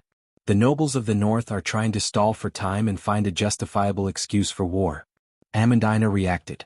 Brando nodded, very satisfied with Amandina's reaction. In fact, the north and south had no intention of negotiating at all. Both sides came because of the attitude of Ampere Seal and the Holy Cathedral. Now that the Holy Cathedral's attitude was clear, the only thing left for both sides was to fight. But they did not expect such an accident to happen. The princess's side actually took out the Lionheart sword. Duke Cypher must be so worried that he lost a lot of hair. Princess Griffine was as smart and sharp as the rumors said. She took out the Lionheart sword not to win the support of the nobles, but to announce the legitimacy of the royal faction's inheritance in front of everyone. Without a doubt, she succeeded. The prestige of the Lionheart sword among the people of Erewhon was unimaginable. Under the pressure of the Holy Cathedral, the princess was still able to fight back calmly. This was indeed unexpected. But as Amandina said, the nobles of the north would not give up so easily, and the purpose of Brando's trip was to find out more information. Of course, there was also a secondary purpose. Princess Griffine is really smart. Amandina could not help but praise. At this time the carriage stopped. The carriage stopped for a moment, and Brendel lifted up the curtains to see his own carriage parked side by side with another carriage. He carefully observed the other carriage, then knocked twice on the window. The door of the carriage opened and a person came out. That person immediately got onto Brando's carriage. Mr. Brando, Magadol lifted her skirt and jumped onto the carriage looking at Brando. The nun princess was wearing a light white dress today, looking gentle and quiet. But she seemed a little nervous, her chest rising and falling slightly. After getting on the carriage, she looked outside nervously before closing the door. But Brando interrupted her, shaking his head and putting a finger to his lips. Magadol looked at the two of them, puzzled. When does the auction start? Brando asked. The auction. If we go now, it will be just in time. Mr. Brando, my friend is a very reliable person. Don't worry, he will definitely arrange for your auction items. But unfortunately, the people of Ampere Seal are in a state of panic recently, and many people are selling their art and collections. Originally, the manager wanted to auction Mr. Brando's item as the finale. Magadol understood Amandina's hand gesture. Brendel wanted her to not mention those things for the time being, as the walls have ears. The nun princess was a smart person, and she immediately understood what he meant. "It's okay," Brando replied. Actually, this was better. After all, the painting of Princess Anya was stolen, and it was not good to be too conspicuous. Magadol took a deep breath, suddenly looked up, and anxiously made a series of hand signals to Brando. It was sign language. Brando was slightly startled, thinking that this was not good. He did not know sign language. But this princess was really talented, and history said that she was a language genius. Before she got married, she had been a diplomatic envoy of the Holy Cathedral to other countries, but he did not expect her to know sign language. He was slightly startled, but at the same time he felt Amandina holding his hand. Brando turned his head, and found that his Amandina had opened his hand, and was using a finger to gesture on his palm. He was stunned for a moment before he realized that Amandina was helping him translate. Archbishop Wood is under house arrest. Brando looked up, and stared at the nun princess of the Holy Cathedral of Fire in surprise, only to see the latter nodding seriously. This news quickly made Brando frown. Wood and Moros were colleagues in the same organization, and there was no personal grudge between the two. At most, there was some disagreement. He could believe that Wood was pressured by the Holy Cathedral to reach a compromise with Moros, but Moros actually put the former under house arrest. This was tantamount to falling out. Was this necessary? Or was the Holy Cathedral already so anxious? What was the reason for the Holy Cathedral to be so anxious? He thought for a moment, and suddenly turned his hand over to hold Amandina's soft hand. Amandina did not even dream of this change, and her face turned red, but she was still calm and only trembled slightly. Brando did not notice this and just wrote on her hand, "Is there any news about the Holy Cathedral?" Amandina bit her lower lip and gestured. Brando knew that this princess was a true friend of Princess Griffine, and could be trusted. And Magadol had also heard of Brando's deeds, and did not doubt her good friend's knight at all. In fact, she was now under surveillance and could not see Griffine at all. But the outside world did not know Brando's identity, and so she was in a hurry to find this mysterious young man from Tanajal. In fact, she was still secretly sizing up Brando. This young man, who was rumored to be arrogant and unruly, did not seem as barbaric as the rumors said. Some people said that he was the leader of the bandits, but when Magadol met Brando for the first time, he left a good impression on her. She could even say that he was a model of gentlemanly nobility, and not a hypocrite like Marquis Yoakum. Magadol nodded, and she was about to gesture, but Brando raised his hand to stop her. "If you have anything to say, say it when we get there. It's hard to say it here," Brando said. And so the carriage fell silent. The carriage quickly passed through the city center of Ampere Seal. In fact, Brando had been to the auction house that Magadol mentioned in his previous life, and he asked that question just to not attract attention. This was a world of magic, and although there were no eavesdroppers, there were spells that could pick up sounds in the wind, so he had to be careful. The carriage passed by San Bino Square in Ampere Seal, and they were very close to the auction house. Brando even had the time to lift the curtains and look at the scenery outside. But at this moment, the coachman's scream and the horse's neighing could be heard. Then the carriage suddenly came to a halt, and the carriage was almost thrown off the road. The sudden turn of events caught the two ladies off guard, and they immediately screamed and rolled off their seats. If it was not for Brendel's quick reflexes, he would have hugged them by their waists, and the two noble ladies would probably have had intimate contact with the floor of the carriage. The carriage shook violently, and Brando held the two ladies against the side of the carriage, and it took a lot of effort for him to maintain his balance. But for a moment, the posture of the three of them was inevitably a little indecent. Brando held Amandina with one hand, and used his elbow to support himself against the carriage wall.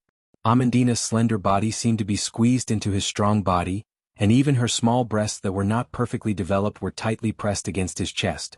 Amandina's usual calmness did not allow her to be shocked by the sudden change, but she was clearly aware of her situation, and her face was almost dripping blood. Princess Magadol, on the other hand, was completely blank. She was so scared that she did not even realize that Brando was holding her by the waist. The nun princess did not have the slightest ability to protect herself. Her body was as soft as a feather, and it made Brando think that he was holding a ball of cotton. He could not help but look back. Her face was pale and her eyes were closed. She looked so pitiful that his heart could not help but beat faster.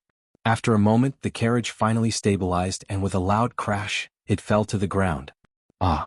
Magadol cried out in pain. It turned out that Brando was on top of her. This time, the nun princess finally realized her situation, and could not help but struggle slightly, wanting Brando to let go of her. But Brando did not care so much now. Although he did not know what was going on outside, it was obvious that the horses were frightened. If they were to go crazy and drag the carriage on the ground he would be fine, but Amandina and the nun princess would inevitably be injured. Brando reacted quickly. He immediately pulled out Haurangaya from the dimensional space, and with a loud crash he cut a large hole in the side of the carriage. He then grabbed Amandina and Magadol and jumped out of the carriage.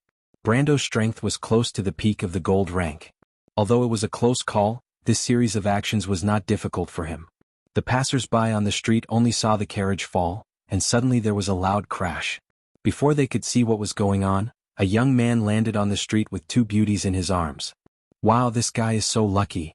This was the first thought that came to most people's minds. But Brando was filled with anger. While Amandina and Princess Magadol were still in shock, he raised his head and saw the two horses that were pulling the carriage were lying in a pool of blood. The coachman's head was also bleeding, and he was lying moaning beside the carriage. It was obvious that the two arrows that pierced through the horse's head were the culprits behind all of this. Brendel could not help but raise his head and stare at the group of men in black armor not far away. He asked in a cold voice, "What are you doing? You did this?" To be continued. If you like this work, you are welcome to come to Chidian.com to vote for me. Your support is my biggest motivation. Chapter 560. It was a group of cavalrymen. They wore dark blue jackets under their black half-body armor, and the lower part of their lapels was dyed white, revealing a double row of bronze buttons. They wore high helmets, which were similar to the Spanish helmets that Brando had seen in his previous life. This was the standard uniform of Erewhon's cavalrymen, and it was a regular army. They were not the guards or patrolling cavalrymen that he had seen in Bucci, nor were they the private soldiers of the nobles. Although these light cavalrymen did not carry any long weapons, each of them had a long sword hanging from their waists, and crossbows and arrow barrels hanging from their saddles. It was as if they were ready to go to war. A group of more than 20 people domineeringly occupied the entire street. The surrounding people were angry but did not dare to say anything. Even the carriages on the road had to stop and let them pass. Brando immediately understood what was going on. His carriage did not have the insignia of a noble. The coachman must have stopped a little too slowly, and was taught a lesson by these arrogant fellows. Brando could not help but feel annoyed and a little dumbfounded. He did not even dare to offend people like Erek and Cypher in the noble parliament. He did not expect that he would suffer in the hands of these ruffians. They are the cavalrymen of the Black Blade Squad. At this time, Amandina finally came to her senses and grabbed him. Of course, Brando recognized the identity of these bastards. The Black Blade Squad was originally loyal to the royal family. Speaking of which, Count Vitokin was also indebted to Griffine's mother, but this ungrateful bastard followed the king's eldest son and sided with House Cypher. The most hateful thing was that the Black Blade Squad had always been favored by Oberg VII. It could be said that the royal family of Covardo had treated them well. However, after Vitokin's betrayal, these soldiers were as if they had been married to a chicken or a dog. They had a clear conscience. Oberg VII must have raised a group of ingrates. In fact, Brando also noticed the purple-dyed feathers on their helmets. This meant that they were the Rangers, the elites of the Black Blade Squad. In fact, the Earth Dragons that they were riding also proved this point. The Black Blade Squad was not so extravagant as to equip all the cavalrymen with Earth Dragons. These Rangers must be Count Vitokin's personal guards. Brendel narrowed his eyes and looked left and right, wondering if that ungrateful bastard was in the vicinity.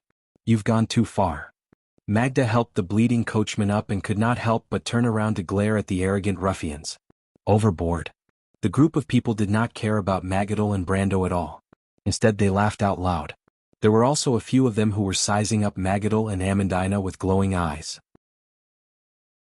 It was obvious that they were plotting something. However, they did not dare to snatch people on the grounds of the Holy Temple, so it was inevitable that they would resort to underhanded means. "Miss, we're just teaching him some manners." One of them, who looked quite refined, took the lead and answered. "You very good." Magadol was so angry that her face turned red. She was about to reveal her identity. But at this time, Brando had already retracted his gaze. He did not see Count Vito Kin, and did not want to waste his time talking to these people. He lightly tapped Halran Gaia on the ground, and for a moment, the ground under his feet rippled and spread in all directions. The soil seemed to have a life of its own as it formed a water surface. The ripples spread out for about 30 to 50 feet and swept across the ground where the rangers were. Before the rangers of the Black Blade Squad could react, the earth dragons that they were riding had already lost their balance and fell to the ground. Naturally, the cavalrymen could only scream and curse as they fell to the ground. Many of them were crushed by the huge mounts. The rest of the cavalrymen were shocked and angry. They were shocked because of the sudden earthquake and angry because most of their mounts had broken their leg bones in the previous accident. The earth dragons were extremely precious in the Erwin army. There were only about 300 of them in the entire Black Blade Squad. To the Rangers, or the Erwin people called them Night Rangers, they were undoubtedly their closest companions and most treasured personal assets. But they did not expect that they would be crippled in a dispute before they had even entered the battlefield. Furthermore, the other party was not even a noble and had an unknown background. For a moment, the Rangers' eyes turned red, and they clamored to surround Brando and teach him a lesson. Brando looked coldly at these people as they drew their swords. He did not want to kill people easily, but he had made up his mind that if these people dared to come forward, he would not hesitate to teach them an unforgettable lesson. But at this time an angry voice came from the crowd, "Everyone stop." The angry rebuke seemed to have a miraculous effect. It woke up the cavalrymen who were blinded by anger. They had already unsheathed their swords, but they were blinded by anger. In layman's terms, the arrow on the bow had to be released. But when the voice came, everyone immediately put away their swords. Brando could not help but be slightly startled when he saw this scene. He could tell that the voice was very young, and it was definitely not Count Vitokin. To have such prestige in the army at such a young age, perhaps even Count Vitokin's son might not be able to do so. Erwin had many famous generals in the future, and most of them emerged in this era. But the one in front of him was obviously from the opposing camp, and it immediately attracted Brando's attention. His subconscious was still influenced by Sophie, and he pursued effectiveness like a player. If the other party was too famous, he did not mind getting rid of a future threat first. After making up his mind, Brando raised his head and narrowed his eyes slightly. At this time, the person behind the Rangers had separated them and walked over. Just as he expected, it was indeed a young man. And it was a handsome young man with rosy lips and white teeth. Brando nodded his head when he saw this. He wondered why the genes of this era were so good. Legend had it that Incersta was also a handsome man. Although Brando himself was not bad, at most he could be considered good-looking. Compared to this young man in front of him, he was a little ashamed. The young man glared at his subordinates, then came to Magadal's side and bowed slightly. "Princess Magadal, please forgive my men's recklessness. It was because the two of you did not have the insignia of nobility on your carriage that they mistook you for commoners. Please allow me to apologize on their behalf." Brando could not help but feel a little strange when he heard this reason. He thought that commoners could be bullied by others? But he did not expect Magadal to accept this explanation. She replied with some resentment, "Please restrain your soldiers. This is your duty, Viscount von Downing. Do not let Erwin be humiliated because of you." Magadal's words were very harsh, and Viscount von Downing's face turned green. He could not help but raise his head and stare at Brando hatefully. "Then what about the matter of this gentleman injuring a dozen of my ground dragons? Your Highness, you should know that openly attacking the royal guards and injuring the precious ground dragons is a serious matter no less than treason. I need an explanation." Magadal frowned, and the little bit of goodwill she had for this young viscount disappeared. She thought that he was a reasonable person, but she did not expect him to be so unreasonable. Brando was her guest, how could she hand him over? Even if he was just a passerby, the pure and innocent nun princess would still protect Brando. But just as she was about to speak, Brando smiled and said, "Then this gentleman, it seems that you are not going to let me go. Do you want to settle this privately or publicly?" He had already recognized the other party, von Downing. This guy should be the heir of one of the nobles under Vitokin. He was considered a genius in history, and had made great contributions in the war against Toquinen. He became famous earlier than Brando, and the royal faction was very optimistic about his future. Even Princess Griffine had personally inquired about him. But later on, Vitokin led the Black Blade Squad to serve the eldest son of the king, and von Downing himself joined Cypher's side. This genius general of the past had become a thorn in the side of the royal faction. Freya had told him personally that the three most outstanding youths in the Royal Knight Academy under Princess Griffin were Breton, Loka, and Enrique. Brando knew all three of them. Loka, Enrique, and Freya were the famous Erwin trio in history. Freya was known as the goddess of war. Loka later became Erwin's god of war, and was the favorite student of Sly Fox and Lone Wolf. Enrique was once the captain of Griffin's personal guard and the famous sword saint. Of course he was still far from that now. But what Brando did not expect was that Breton was among them. His results in battle tactics were second only to Loka's, and his swordsmanship was second only to Enrique's. His overall ranking was even higher than the two of them, and it was obvious that he would have a bright future. Brando knew that he had changed history, and that Breton must have died in Bucci. Brando could not help but sigh when he thought about how such a talented person was killed by Madara before he could even grow. But what made him sigh even more was his relationship with Breton. He knew that Breton liked Freya, and even a fool could see that Freya had feelings for him.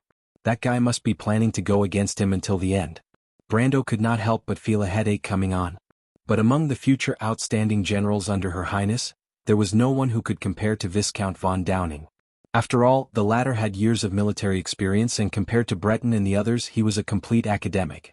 Freya had heard from Maynard that in a real battle, among the new generals under Her Highness, she was the only one who could barely stop this young man who was rising like a comet.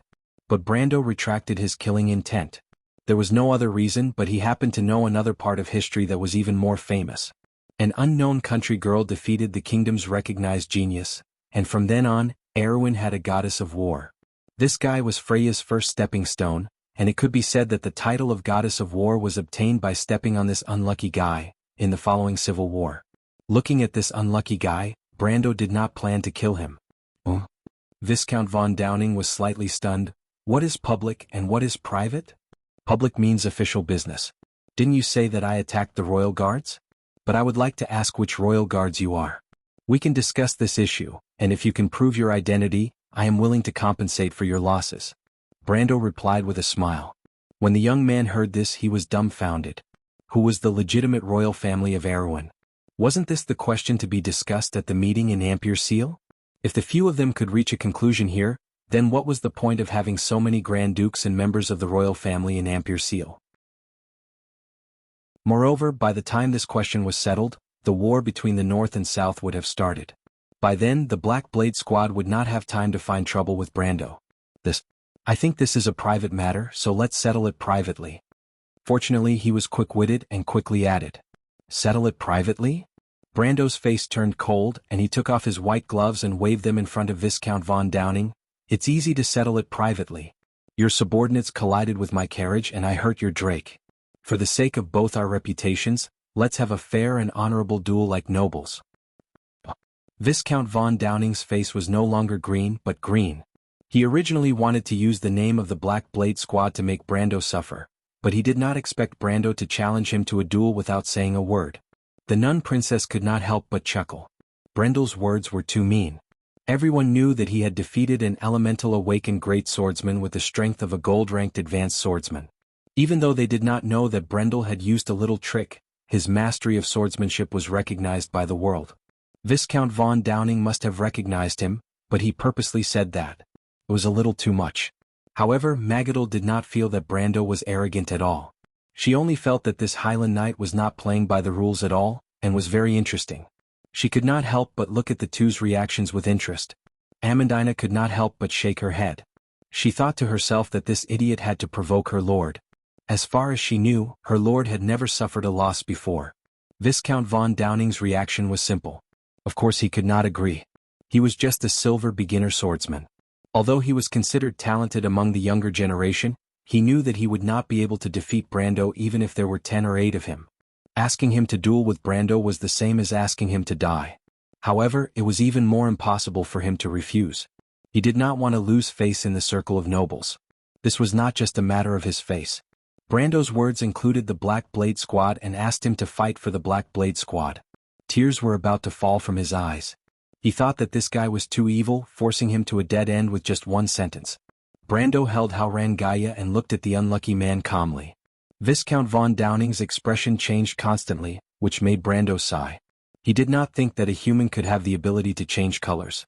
But at this time, Magadel knew that she could not intervene. Of course she could not let Brando kill Viscount von Downing here. In fact, she knew that Brando did not want to do so, but only wanted to tease him. She looked at the Viscount's pale face and could not help but sigh. As the saying goes, evil is the hardest to bear. Forget it, this is St. Pino's Square. Bishop André wanted to build this square to commemorate the truce between Erwin and Cruz. Duels are not allowed here. She reminded softly. Exactly. Viscount von Downing suddenly felt that the nun princess's voice was simply heavenly. If that's the case, my duel with Mr. will have to be postponed.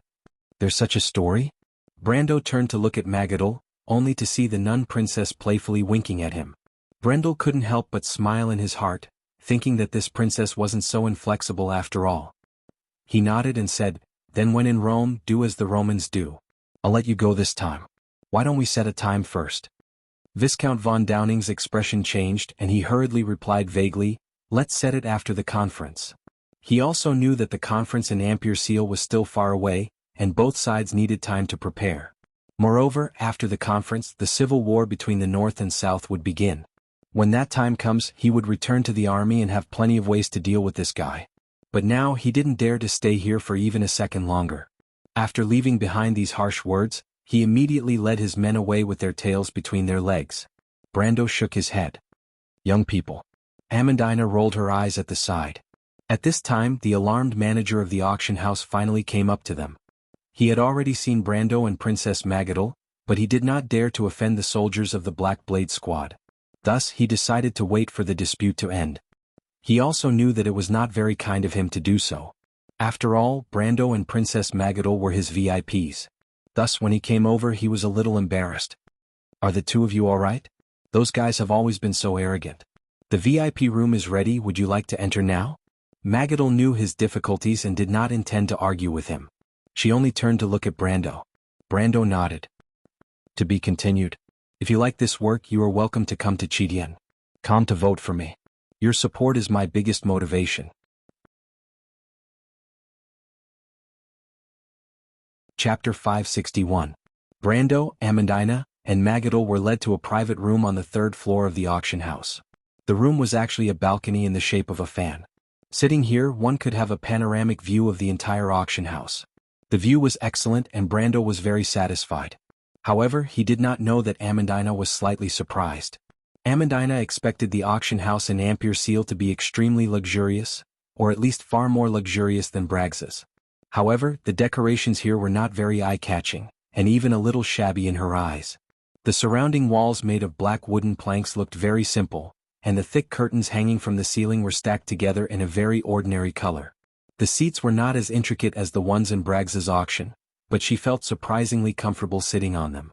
However, the daughter of a small noble from Bragg's would never have thought that the seemingly inconspicuous black wooden planks were actually precious black wood, which could be used to make magic staffs. The fabric hanging from the ceiling was also from the southern desert country, and the cushion she was sitting on was made of camel hair. Any of the ordinary things here were worth a few years of hard work. The extravagant lifestyle of the nobles in Erwin had long exceeded her expectations.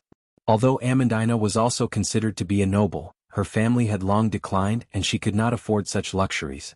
The balcony was surrounded by a continuous soundproof spell, and a layer of semi-transparent feather-like curtains prevented others from seeing the identity of the guests on the balcony. The protective measures of the auction house were very good, but just in case, Brando still cast a soundproof spell. Casting a spell that was not even a first circle elementalist was very simple for a level 20 elementalist.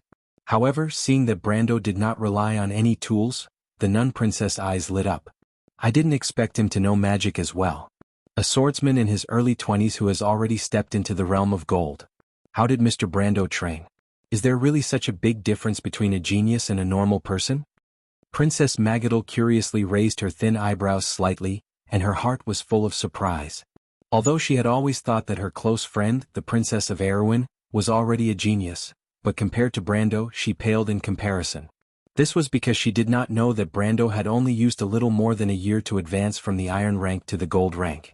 Otherwise, she would have suspected that one of Brando's ancestors was a dragon in disguise. There were even rumors that this young man might be the most outstanding star in Erwin's history. However, this new star was from the Yenbao family and was very close to the princess, which made some people gnash their teeth. Magda was the only one who felt at ease, knowing that her close friend had such a talent in her camp. "All right, you can speak now, Your Highness. May I ask what happened to the Holy Cathedral? If I remember correctly, Archbishop Wood should be in favor of maintaining the status quo in Erewhon. Is his opinion not enough to represent the opinion of the upper echelons of the Holy Cathedral of Fire? As far as I know, although there is more than one archbishop, there are not many in the Holy Cathedral, let alone in a special parish like Amberlight. I want to know what caused the change in the Holy Cathedral's intentions?" Brando immediately asked after finishing his spell. The beautiful nun princess was stunned for a moment before she came back to her senses. It should be a letter from Moros. The handover ceremony was originally scheduled to be held a month later in the Anderla Cathedral, but not only did Moros arrive early, he also brought a letter. After reading the letter, Archbishop Wood locked himself up. In fact, his last order was that we were not allowed to leave the Holy Cathedral at will. "I found an opportunity to bypass the guards to meet you, Mr. Brando." Archbishop Wood is not a person who cares about human feelings, but he is one of the rare people who has a firm belief. So, the letter that made him go back on his words must have come from the core of the Holy Cathedral, but why did the Holy Cathedral change their attitude so quickly? Generally speaking, the Archbishop of a parish represents the attitude of the Holy Cathedral, and there are very few cases in history where their opinions are completely different from the Holy Cathedral's.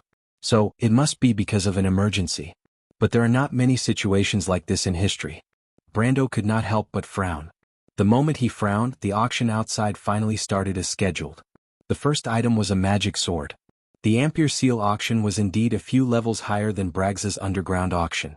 The quality of this magic sword was extremely good, and it was even better than Brando's original elven sword, the Thorn of Light. The starting price was 50,000 tor, and Amandina could not help but gasp when she heard the starting price.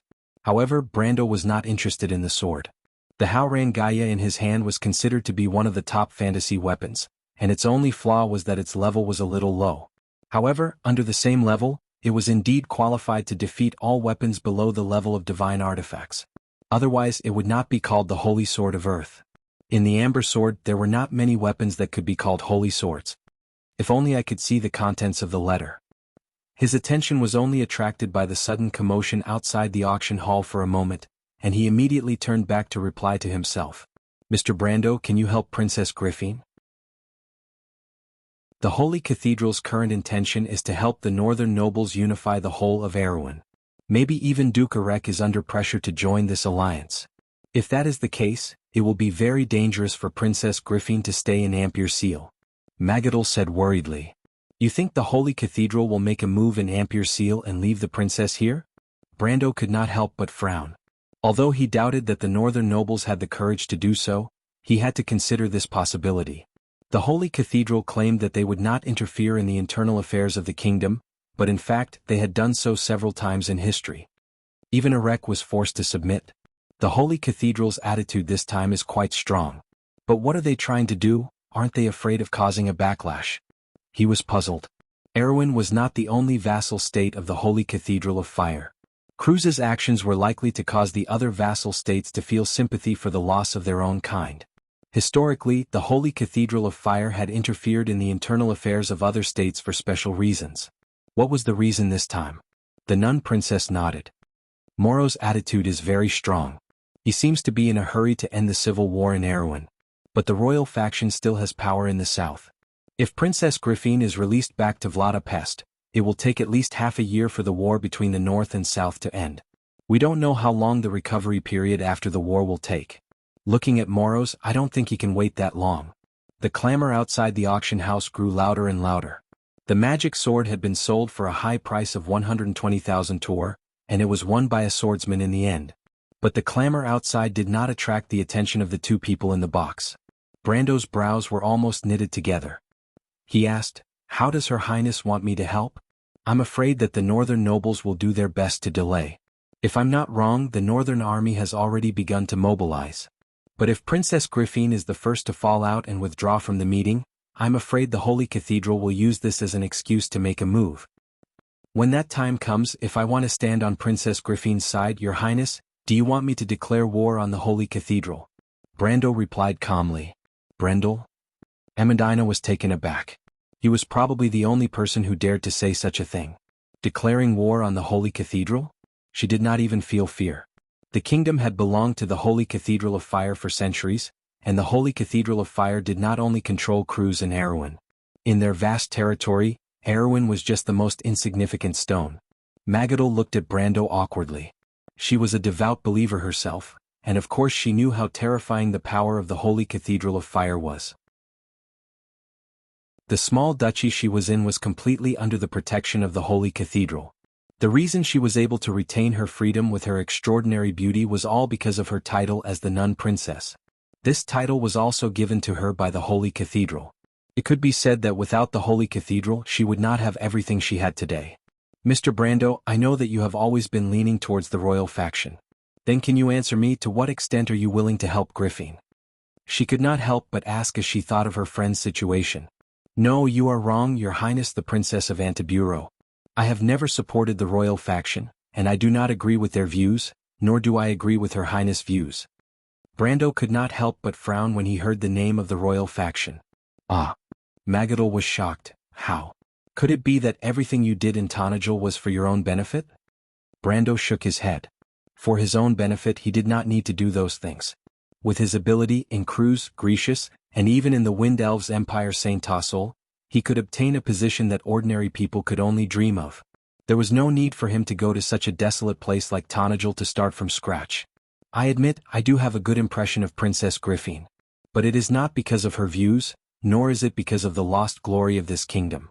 First of all, I am not a knight, Princess Magadol. What I care about is more important.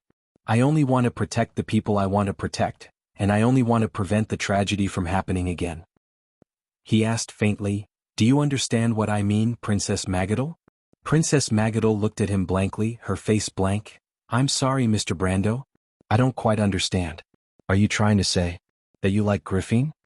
Brando almost choked. This princess's imagination was too rich. He quickly coughed twice and sighed. You can think whatever you want, but I just want to say that I will not participate in this political struggle because I support the royal faction or Her Highness. I am neither a chess player nor a chess piece. Princess Magadol, if you really want me to interfere, then everything will have to be done according to my way. At this time Ramona? And Yao's painting from the first era of glory, which was also Brando's auction item, was placed on the auction stage. This was the fourth item to be auctioned.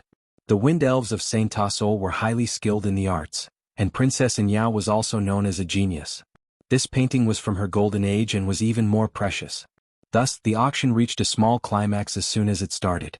The high starting price of 1 million tor attracted Amandina's attention. The commotion outside could not suppress Magadol's soft voice. Mr. Brando's way? Before answering this question, Princess Magadol, I want to ask how you want me to help Her Highness. The nun princess was stunned and frowned. Of course, I hope that Griffin can leave this dangerous place. Ampere Seal is not safe, Mr. Brando. She did not originally think that way. At first, she did not think that Brando could change anything. She only hoped to persuade him to join the royal faction. This way, the more powerful Griffin was, the safer she would be in Ampere Seal. But she did not know why, but Brando's words had unknowingly shaken her original thoughts. Brando replied, but you have to understand, if Princess Griffin chooses to leave Ampere Seal, she will forever lose the chance to gain the support of the Holy Cathedral. She will not even be able to maintain her original strength. The royal faction will be at an absolute disadvantage, and defeat will be imminent. Everything that Her Highness and the royal faction stand for will be for naught. Princess Magadol was slightly stunned, but she immediately replied, I only care about Griffin. She is my friend. Then let me answer you, so am I. Brando lowered his eyelids slightly and replied. I understand. Magadol took a light breath. But why does Mr. Brando dislike the royal faction so much? Your actions in Tonajal are just like a true knight. Isn't the royal faction's ideology the path you are pursuing? Why don't you choose to advance and retreat together with them? Erwin, there are very few people like you who are righteous. Why don't you unite? Instead, you let the old nobles of the north win. Mr. Brando also loves this ancient country deeply, right? Brando shook his head and replied indifferently, the Lionheart sword in Freya's hand now promises to protect the people, and not to be the proof of the legitimacy of the country. Her Highness the Princess, the Valkyrie, and the citizens of Bucci, if they cannot even protect the people who are guarding it, then what is the point of the country's existence? A country is ultimately made up of people.